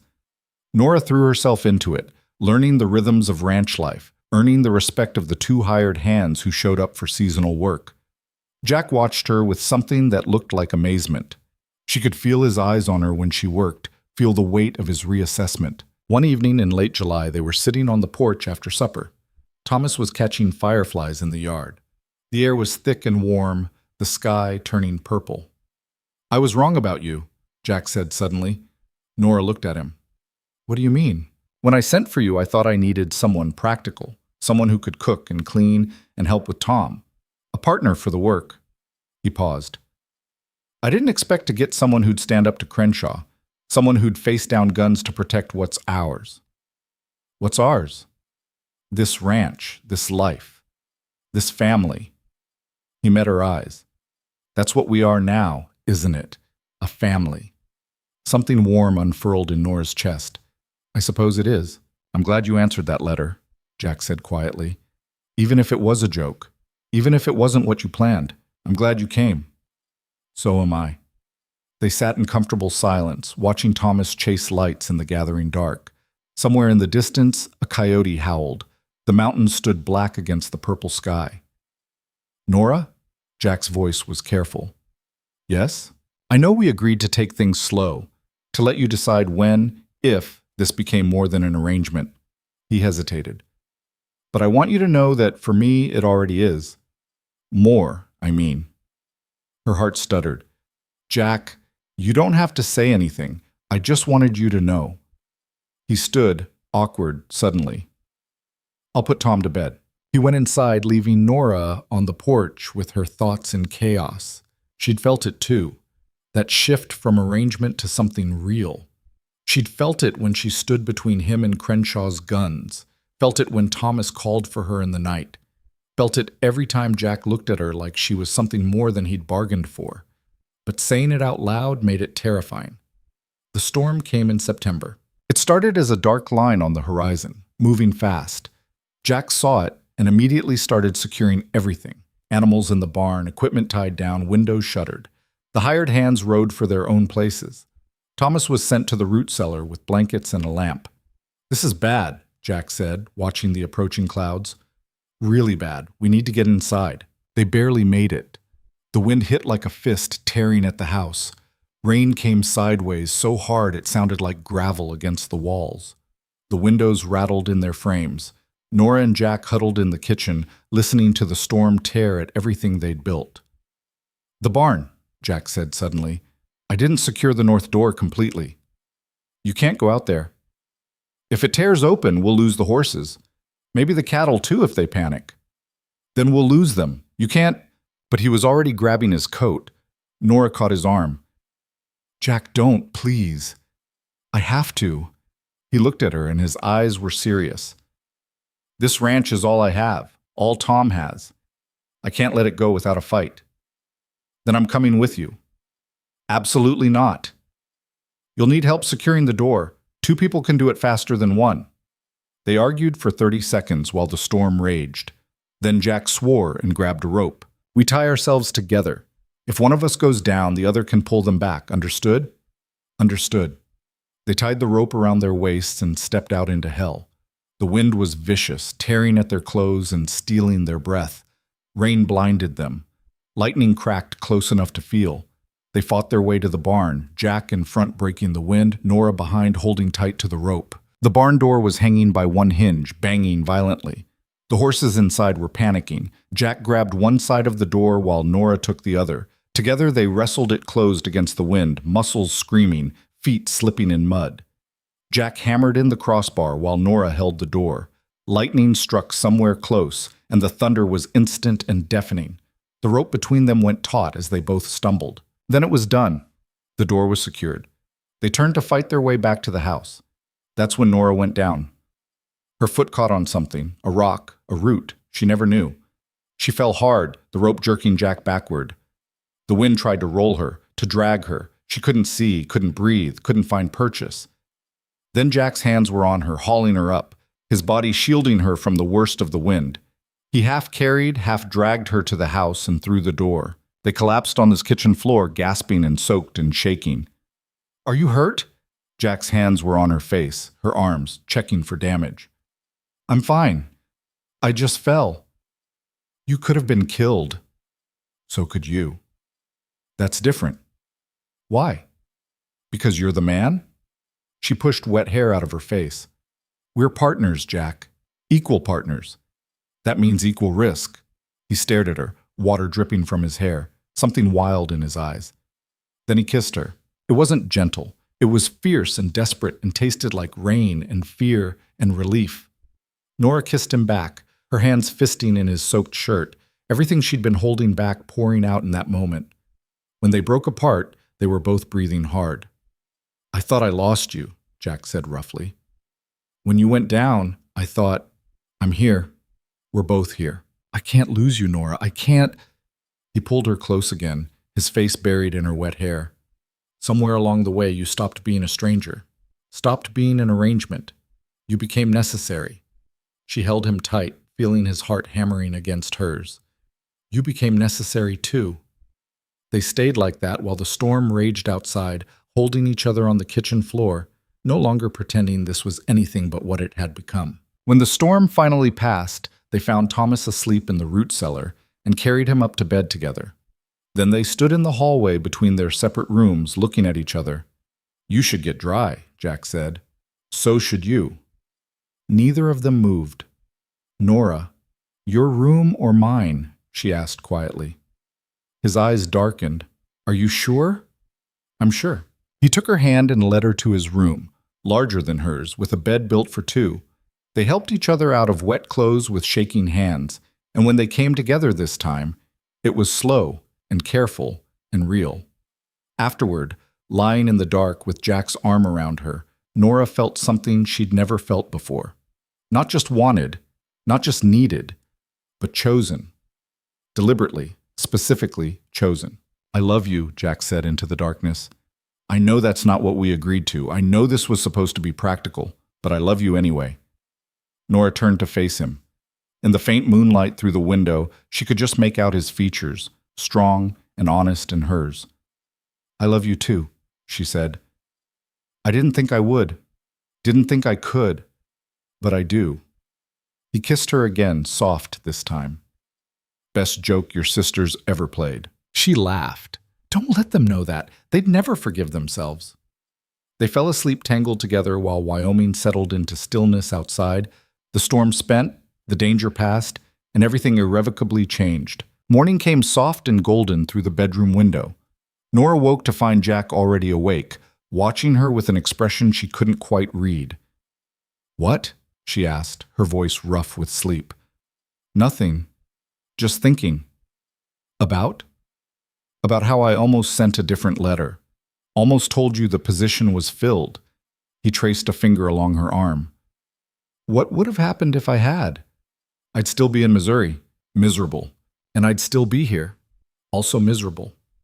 He pulled her closer. Strange how one decision changes everything. They lay there until Thomas's footsteps sounded in the hallway. Then they scrambled apart like guilty teenagers, Jack pulling on pants while Nora grabbed her dress from the night before. She made it to the door just as Thomas knocked. "Nora, are you awake? The storm broke the chicken coop and there's feathers everywhere." "I'll be right down." She heard him run back downstairs. When she turned, Jack was watching her with amusement. "He's going to figure it out eventually," he said. "I know, but maybe not on the same morning it happened." "Fair point." He crossed to her and kissed her forehead. "I'll fix the chicken coop. You make breakfast. Then we face the day like nothing's different." "Everything's different." "I know, but the chickens don't care." The storm had done more damage than just the coop. 2 sections of fence were down, shingles torn from the barn roof, the vegetable garden mostly destroyed. They spent the day assessing and repairing, working side by side in a new rhythm that felt both familiar and entirely changed. Thomas noticed something at dinner. "You're different," he said, looking between them. "How so?" Jack asked carefully. "I don't know. You just are." The boy pushed peas around his plate. Are you going to send Nora away? Both adults froze. Why would you think that? Nora asked gently. Because things changed. When things change, people leave. That's what happened with Ma. Jack put down his fork. Tom, look at me. I'm not sending Nora anywhere. The change you're seeing is good. It means we're becoming a real family. We weren't before? We were trying to be. Now we are. Thomas considered this with the grave seriousness only children could manage. So, Nora's staying? Forever? Forever, Nora confirmed. Whether you like it or not. A grin split the boy's face. I like it. Can I be excused? I want to tell my tree fort. Your tree fort? Jack asked. It's a good listener. After he ran off, Nora and Jack sat in the quiet kitchen. She reached across the table and took his hand. He was scared, she said. He's been scared since Sarah died. Scared I'd leave him too. Scared everything good was temporary. Jack's grip tightened. I should have talked to him more about it. Should have. You did what you could. You were grieving too. That's no excuse. It's not an excuse, it's a reason. She stood and moved to his side of the table. We're here now. That's what matters. He pulled her into his lap, burying his face against her shoulder. They sat like that for a long time, holding each other in the kitchen where this had all started. The next morning, Nora found a letter on the table. Her name was written in handwriting she recognized instantly, Caroline's elegant script. She stared at it for a full minute before opening it. The letter was short. Caroline was getting married in November. Their mother wanted Nora to come home for the wedding. They missed her. They hoped she was well. The usual pleasantries that meant nothing. At the bottom, in different handwriting, Violet's sharp angles, someone had added, We heard you married a rancher. Mother says you're probably miserable. Are you? Jack found her standing at the window, the letter in her hand. Bad news? He asked. My sister's getting married. They want me to come back for the wedding. Will you go? No. You sure? It's your family. She turned to face him. You're my family. Thomas is my family. This ranch is my family. Missouri is just where I used to live. They might not understand that. I don't care if they understand. I'm done trying to fit into places that never wanted me. She handed him the letter. Read the postscript. He read Violet's question, and his expression darkened. They think you're miserable? They think anyone married to someone they didn't choose themselves must be miserable. They can't imagine anything different. Are you? Miserable? She looked at him standing there in the morning light, solid and real in hers. I've never been happier in my life. Then write back and tell them that. I will. But first I need to check the north pasture. One of the hands said there might be strays from the storm. I'll come with you. You have the fence repairs. They can wait. He pulled on his hat. I'm not letting you ride alone. Not with Crenshaw still out there somewhere. They saddled horses and rode out together. The land was muddy from the storm, but drying fast under the September sun. Nora had gotten better at riding. Still not graceful, but competent. Jack rode beside her, occasionally pointing out landmarks or sharing stories about the land. They found the strays in a box canyon, 6 head of cattle that had panicked during the storm. Getting them out took 2 hours of patient work, but finally they had the small herd moving back toward the main pasture. That's when they saw the smoke. It rose from the direction of the ranch, thick, black smoke that meant something big was burning. No, Jack breathed. Then he was spurring his horse into a gallop. Nora followed, her heart in her throat. The cattle scattered behind them. All she could think was Thomas. Thomas was at school. He was safe. But the ranch... They crested the ridge and saw it. Not the house, thank everything. The barn. Flames consumed the structure, orange and vicious against the blue sky. The hired hands were hauling water from the well, trying to save what they could. Thomas stood in the yard crying. Jack was off his horse before it stopped moving. Tom, are you okay? I came home early because I forgot my reader and the barn was already burning, and I tried to get the horses out, but... You went into a burning barn? Jack's voice cracked with fear. I got 3 of them out, but Dancer wouldn't come and I couldn't... Jack pulled him into a fierce hug. Don't ever do that again. Do you hear me? Don't ever risk yourself like that. But the horses can be replaced. You can't. Nora dismounted and took stock of the situation. The hands had the well bucket brigade going, but it was clear they'd lose the barn. The question was whether they could stop it from spreading to the other buildings.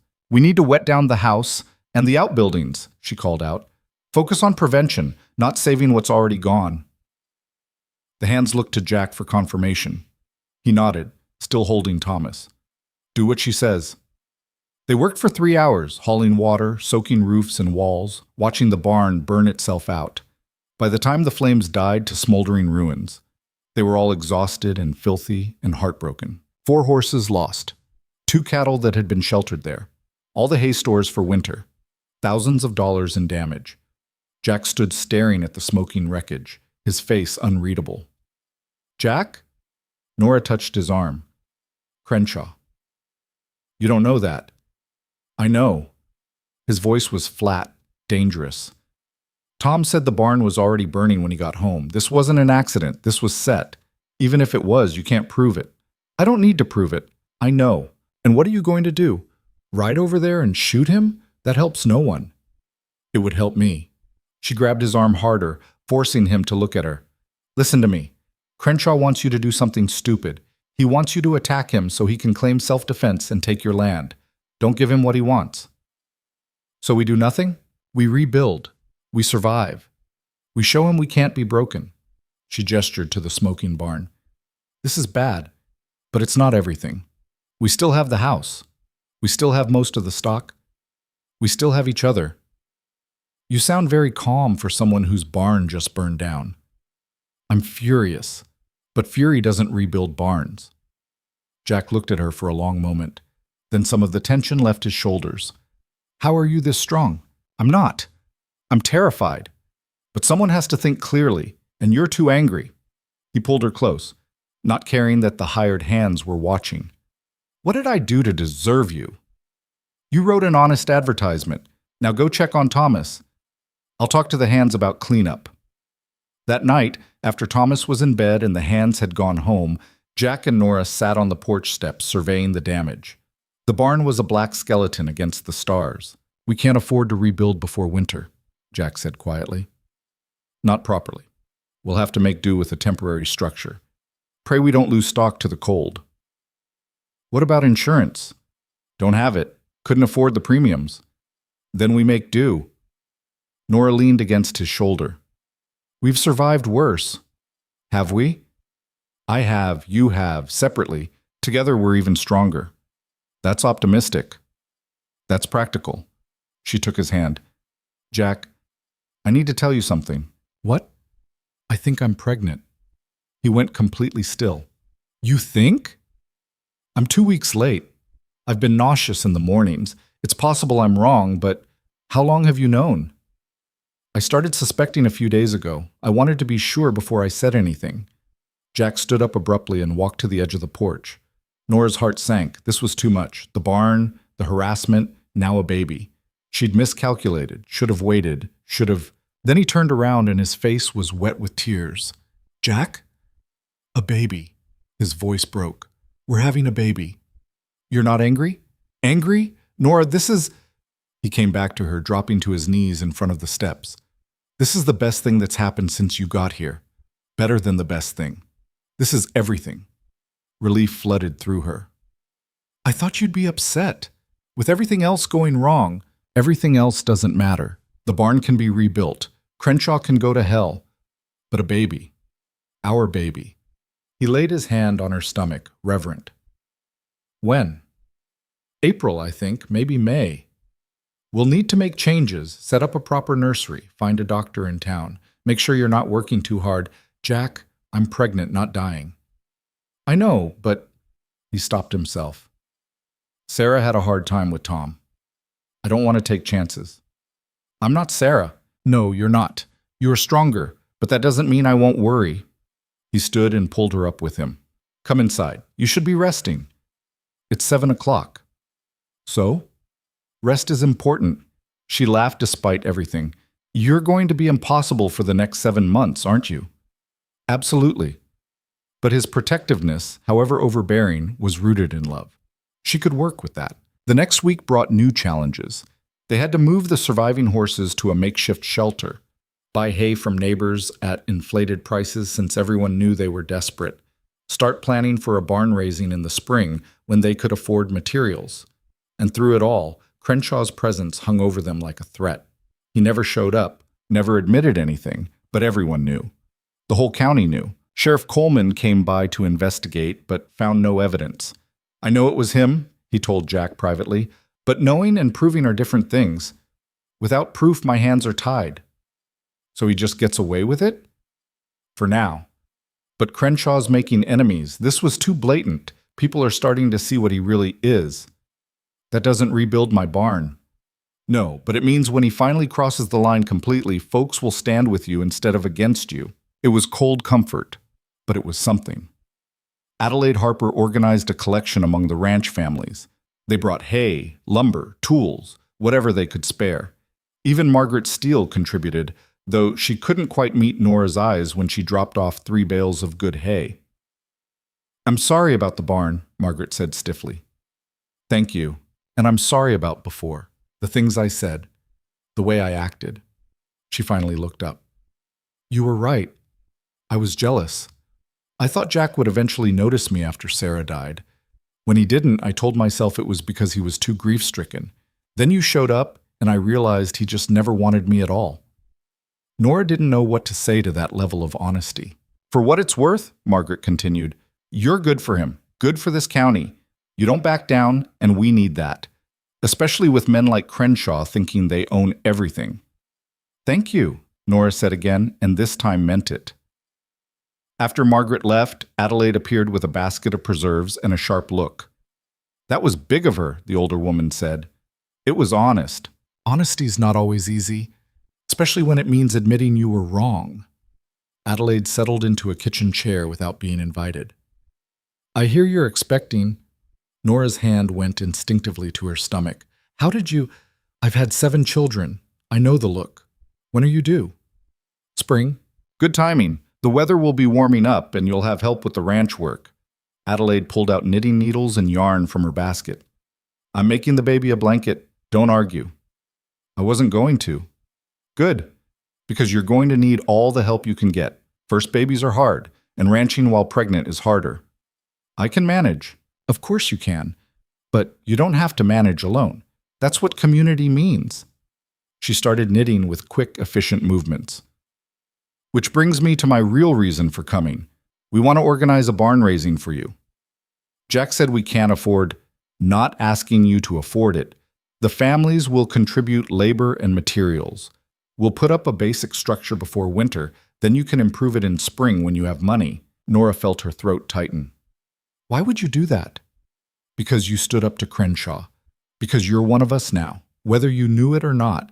And because that old bastard needs to learn he can't terrorize this county without consequences. Adelaide's needles clicked steadily. We're setting it for 2 weeks from Saturday. Tell Jack to be ready. The barn raising was unlike anything Nora had ever experienced. Families came from all over the county. Ranchers, farmers, townspeople. They brought lumber and nails and food and muscle. By dawn, there were 40 people in the yard ready to work. Jack looked overwhelmed. I don't know what to say. Don't say anything, Sheriff Coleman told him. Just put us to work. They divided into teams. Men on the heavy construction, women preparing food, children hauling supplies. The structure went up fast. Not fancy, but solid and weatherproof. By late afternoon, they had walls and a roof. By sunset, they had a functioning barn. Nora stood watching it all, her hand on her still flat stomach, and felt something break open in her chest. This was community. This was belonging. This was what it meant to be part of something bigger than yourself. Adelaide appeared at her elbow. Told you we'd get it done. I don't know how to thank everyone. You already did. You faced down Crenshaw when the rest of us were too scared. That's thanks enough. As the sun set, someone brought out a fiddle. Someone else brought whiskey. What had been a work party turned into a celebration. People ate and drank and danced in the yard, their shadows long against the new barn walls. Jack found Nora in the crowd and pulled her aside. Dance with me, he said. I don't know how. Neither do I. We'll figure it out.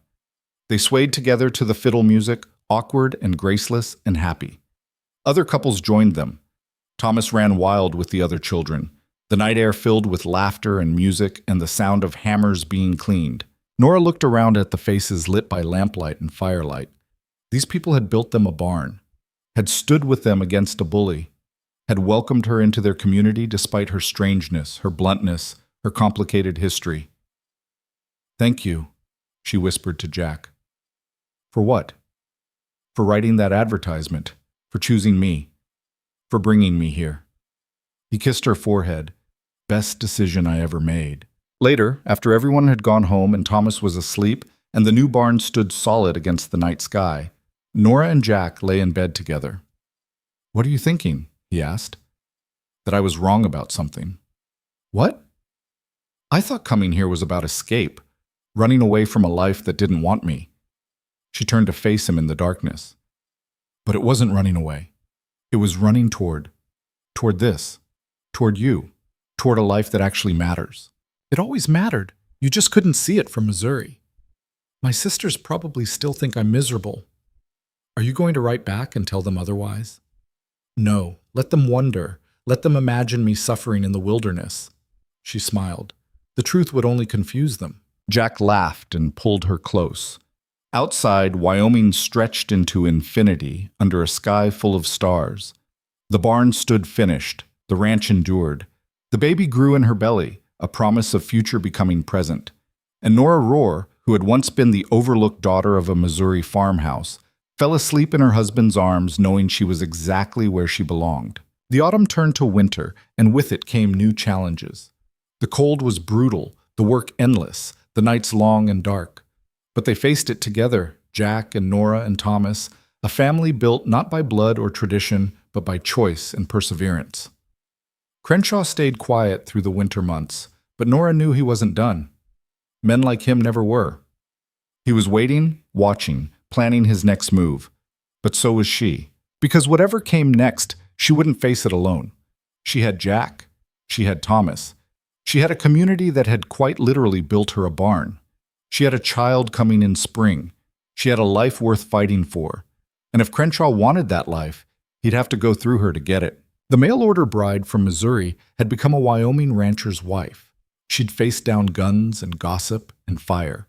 She'd learned to ride and rope and stand her ground. She'd transformed from overlooked to essential, from invisible to invaluable. But more than that, she'd learned something her sisters would never understand. True beauty wasn't in a perfect face or a graceful manner. It was in strength, in honesty, in the courage to claim your place in the world and defend it. And by that measure, Nora had become the most beautiful woman in Campbell County. She just didn't need anyone to tell her that anymore. Winter hit hard in January, bringing snow that buried the ranch under 3 feet of white silence. Nora's belly had started to show, a small curve that Jack touched reverently every morning before heading out into the cold.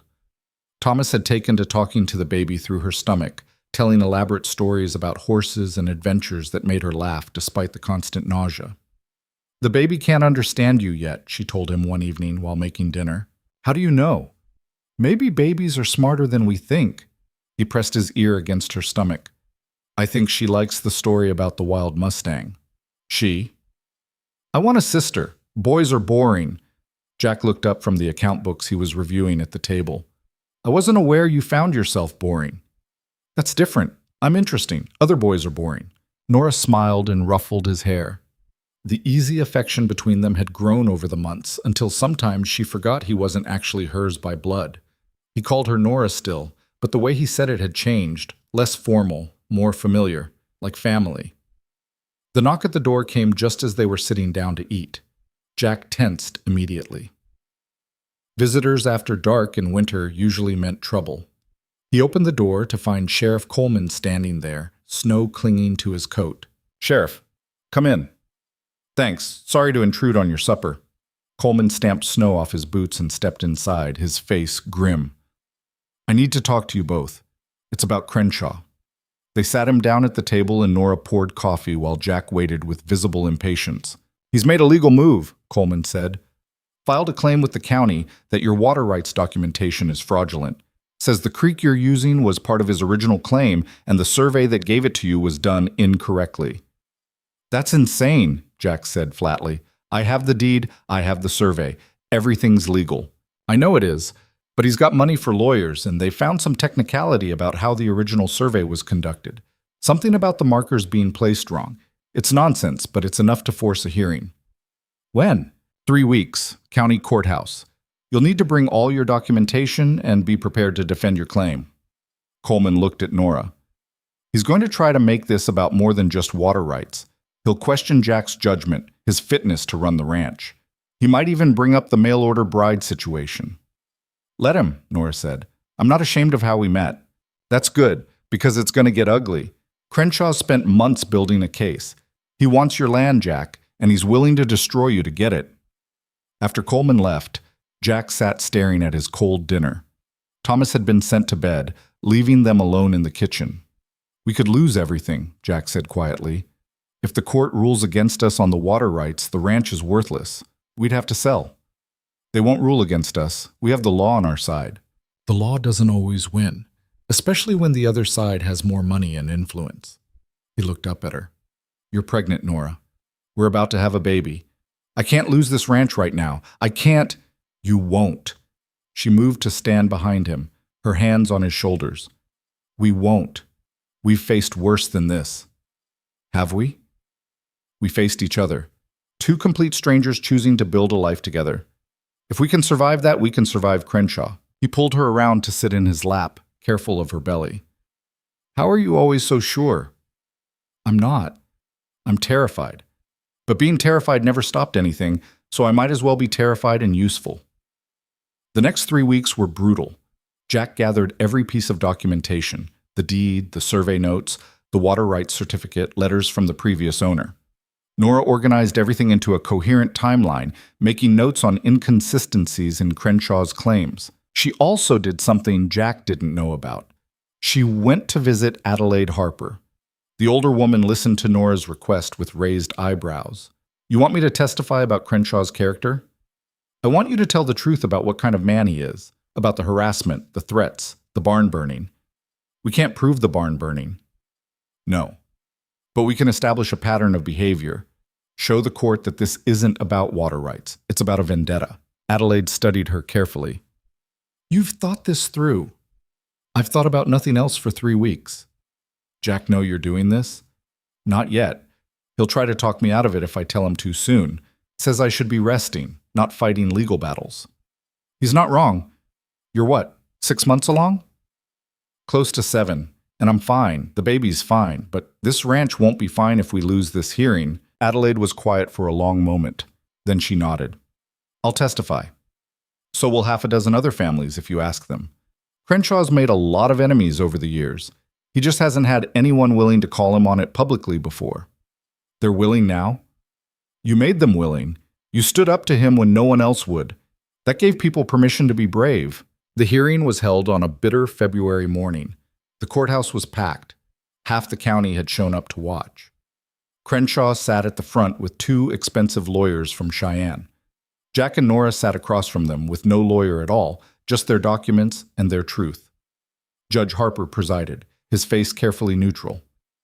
Mr. Crenshaw, you're claiming that the water rights currently held by Mr. Rohr are based on fraudulent survey data. Present your evidence. Crenshaw's lead lawyer stood, a slick man in a city suit who looked at the rural courtroom like it was beneath him. He presented maps, survey notes, expert testimony from a surveyor he'd brought in from Denver. The argument was technical and detailed and almost convincing. Almost. When it was Jack's turn, he stood and methodically dismantled every claim. He showed how the original survey had been conducted by the county's own surveyor, now deceased but with an impeccable reputation. He demonstrated that the markers Crenshaw claimed were wrong had been verified multiple times over 10 years. He produced letters from the previous owner confirming the water rights had always been part of the property.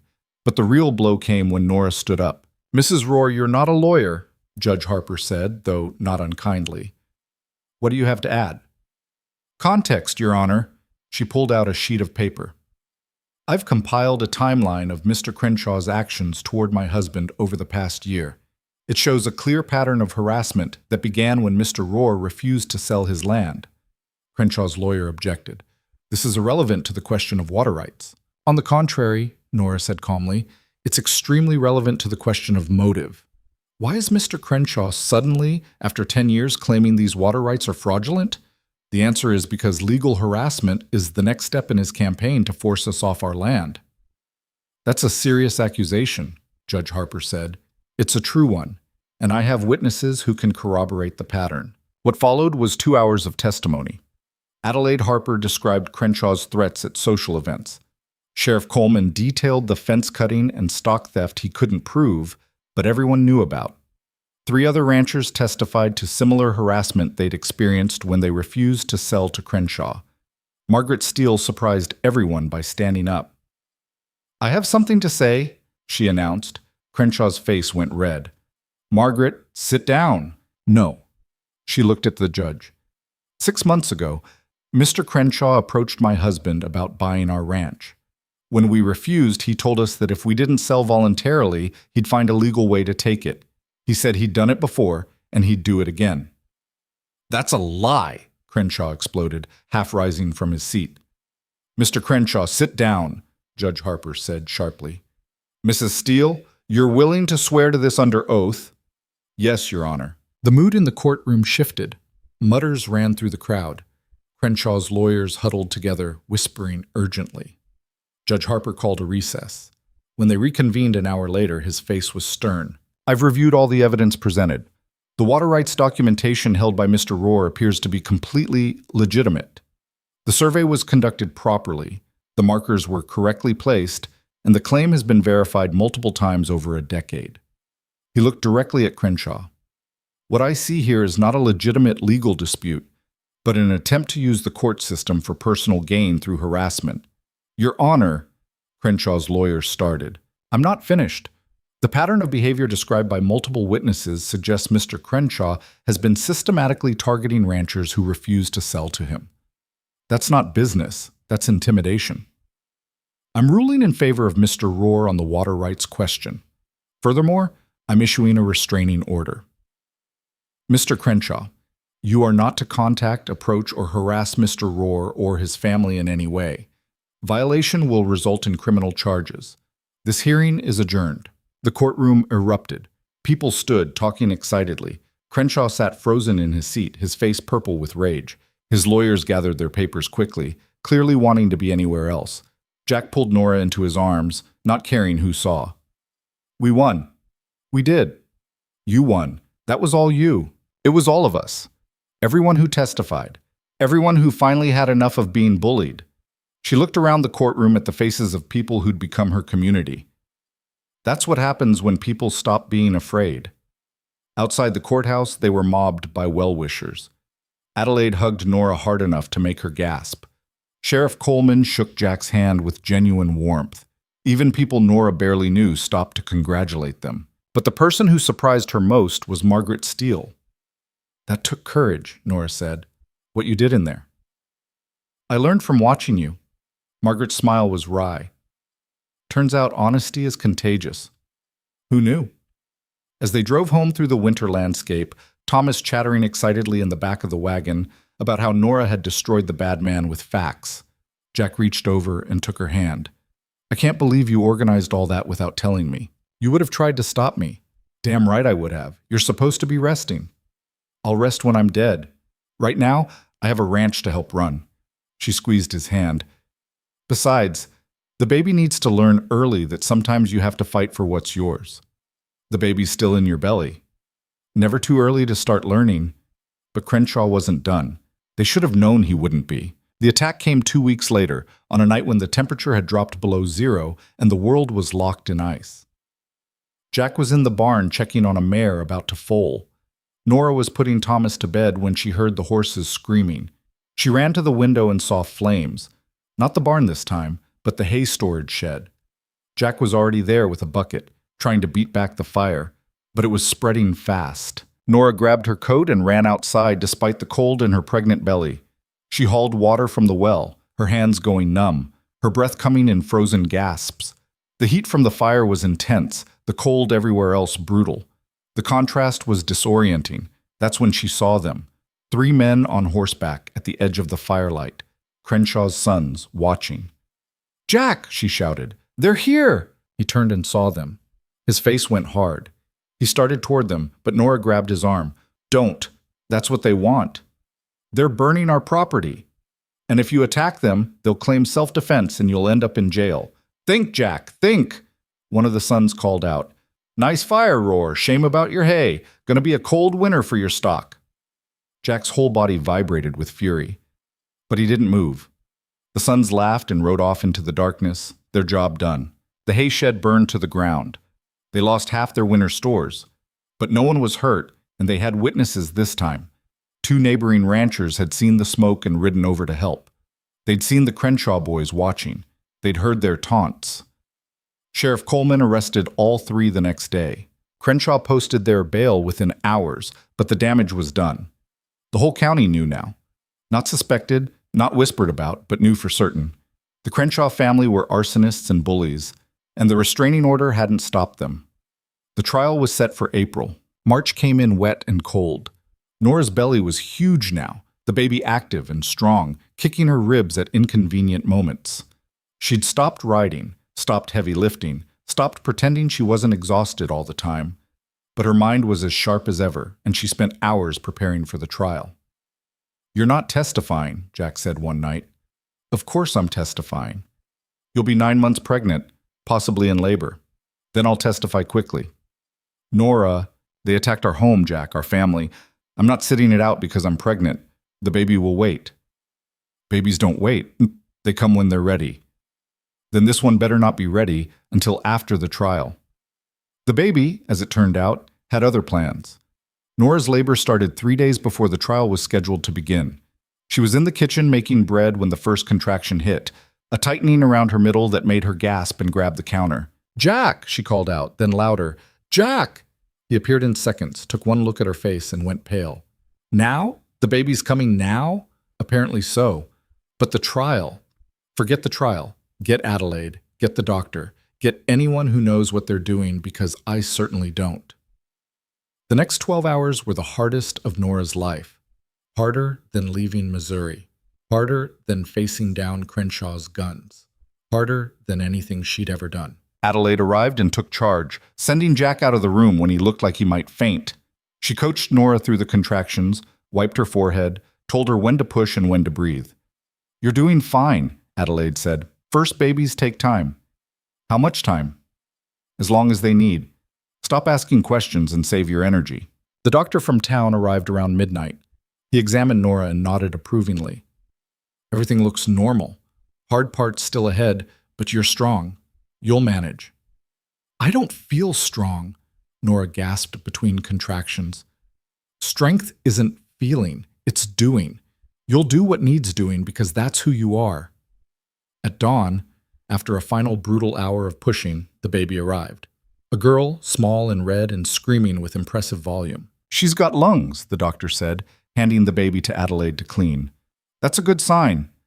Nora collapsed back against the pillows, exhausted beyond measure. Jack was allowed back in, and he approached the bed like he was walking on holy ground. A daughter, he whispered, looking at the tiny bundle in Adelaide's arms. A daughter, Nora confirmed. We need to name her. Sarah, Jack said immediately, then stopped. No, that's not right. Why not? She was your first wife. And this is our first daughter. She deserves her own name, not a memorial. He looked at Nora. What do you think? Nora thought about the journey that had brought her here, about courage and honesty and the strength to claim your own life. Hope, she said. Let's call her Hope. Jack smiled, a real smile, bright and unguarded. Hope Roar, that's perfect. Thomas was brought in to meet his sister. He stared at her with wonder and a little fear. She's so small, he whispered. You were small once too, Jack told him. Was I this loud? Louder. The boy touched Hope's tiny hand carefully. Hi, Hope. I'm your brother. I'm going to teach you everything important, like how to climb trees and catch frogs and avoid the mean chicken. Maybe start with something simpler, Nora suggested. But watching Thomas with his new sister, watching Jack's face full of wonder and love, Nora felt something settle in her chest. This was her family. Not the one she'd been born into, but the one she'd chosen, the one she'd fought for, the one that had chosen her right back. The trial went forward without her. Jack testified. as did Sheriff Coleman and the neighboring ranchers who'd witnessed the fire. The Crenshaw boys were found guilty of arson and sentenced to 2 years each. Crenshaw himself faced charges of conspiracy and harassment. His empire started to crumble as other ranchers he'd bullied came forward with their own stories. By the time summer arrived, Crenshaw had sold off most of his land to pay legal fees and was a broken man. His sons were in prison. His reputation was destroyed. The threat that had loomed over the Double R Ranch for so long was finally, definitively over. Nora spent those months recovering and learning to be a mother. It wasn't easy. Hope was colicky and demanding, sleeping in short bursts and crying frequently. Nora was exhausted, overwhelmed, sometimes reduced to tears herself. But every time she looked at her daughter, at Thomas hovering protectively nearby, at Jack watching them all with quiet contentment, she knew it was worth it. The letter from Missouri arrived in July. Caroline had written, her handwriting as elegant as ever. The wedding had been beautiful. Mother was well. Violet was engaged. May was expecting her first child. They hoped Nora was happy in her frontier life. At the bottom, in different ink, someone had added, "We were wrong about you. You were never the plain one. You were just the one we couldn't see clearly. We're sorry it took losing you to understand that." Nora read it twice, then showed it to Jack. "Will you write back?" he asked. "Maybe eventually." "Not yet." She folded the letter and set it aside. "Some wounds take time to heal, and I'm not sure I want them in my life anymore, even if they are sorry." "That's fair." "Is it, though? They're my family." "So are we. And we're the family you chose." He shifted hope in his arms as the baby dozed against his chest. That counts for something. It counted for everything, Nora thought. Because family wasn't just blood and obligation. It was choice and commitment and showing up day after day, even when things were hard. Her sisters had never shown up for her, had never seen her value, had sent her to Wyoming as a joke and expected her to fail. But she hadn't failed. She'd succeeded beyond anything they could have imagined, not because she'd become beautiful or charming or any of the things they valued, but because she'd become herself, fully, completely, unapologetically herself. That evening, they sat on the porch as the sun set over the valley. Thomas was in his tree fort. Hope slept in Nora's arms. Jack sat beside her, his hand on her knee, his face peaceful in a way it hadn't been when she'd first arrived. "Do you ever regret it?" he asked. "Answering that letter, coming here?" "Never. Not once." She looked at him. "Do you regret writing it?" "The advertisement was the best thing I ever did. Second best was actually sending you the money when you wrote back." He paused. "I almost didn't, you know. I thought it was too good to be true. A woman who actually meant what she said in her letter. I wasn't lying. I really was plain and practical and desperate. You were never plain. I just didn't know how to see you yet. And now? Now I see you perfectly. Strong and brave and beautiful in ways that have nothing to do with appearance and everything to do with character." Nora felt tears prick her eyes. A year ago, she'd been the overlooked daughter in a Missouri farmhouse, believing she had no value beyond her ability to work. Now she was a wife, a mother, a rancher, a woman who'd stood up to bullies and won. A woman who'd built a life worth living. "I love you," she said. "I know I don't say it enough, but I do. I love you and Thomas and Hope and this ranch and this life. All of it. Even the hard parts? Especially the hard parts. Easy doesn't make you strong. Hard does." He kissed her gently, careful not to wake the baby. "We should go inside. It's getting cold." "In a minute. I want to watch the sun finish setting." They sat together in the gathering dusk, two people who'd started as strangers and become everything to each other. The ranch stretched around them, 3,000 acres of possibility, hard-won and fiercely protected. The new barn stood solid against the sky. The house glowed with lamplight. In the distance, cattle grazed peacefully. This was what Nora had come here for, even if she hadn't known it when she'd stepped on that train in Missouri. Not just a husband or a home, but a place where her strength mattered, where her honesty was valued, where being herself was not just acceptable but necessary. She thought about her sisters sometimes, wondered if they'd ever understand what she'd found here. Probably not. They measured worth in beauty and social standing, and how well you fit into predetermined boxes. They'd never understand that the best things in life came from breaking those boxes open and building something new. The cruel joke they'd played, submitting her name to that advertisement, had given Nora the greatest gift of her life. Not because it brought her romance or rescue, but because it gave her the chance to prove to herself what she'd always suspected, that she was capable of extraordinary things if given the opportunity. And she'd taken that opportunity and built an extraordinary life. Hope stirred in her arms, making small sleeping sounds. Nora looked down at her daughter's face, perfect and peaceful, and felt the weight of responsibility and love that came with motherhood. This child would grow up knowing her worth, would never be told she was plain or lesser, would be raised to be strong and honest and brave. "What are you thinking?" Jack asked. "That I want Hope to grow up different than I did. I want her to know she's valued for who she is, not what she looks like. She will. We'll make sure of it. And Thomas, too. I want him to grow up respecting women's strength, not fearing it. He already does. He watches you, Nora, sees how you handle things. You're teaching him more than you know." Inside the house, Thomas called out that he was hungry. Jack stood and offered Nora his hand, pulling her carefully to her feet. "Time to make dinner," he said. "Time to live our lives," she corrected. And that's what they did. They lived fully and completely, through good seasons and bad, through hardship and joy, through all the ordinary and extraordinary moments that make up a life. The ranch prospered. The children grew. The community strengthened.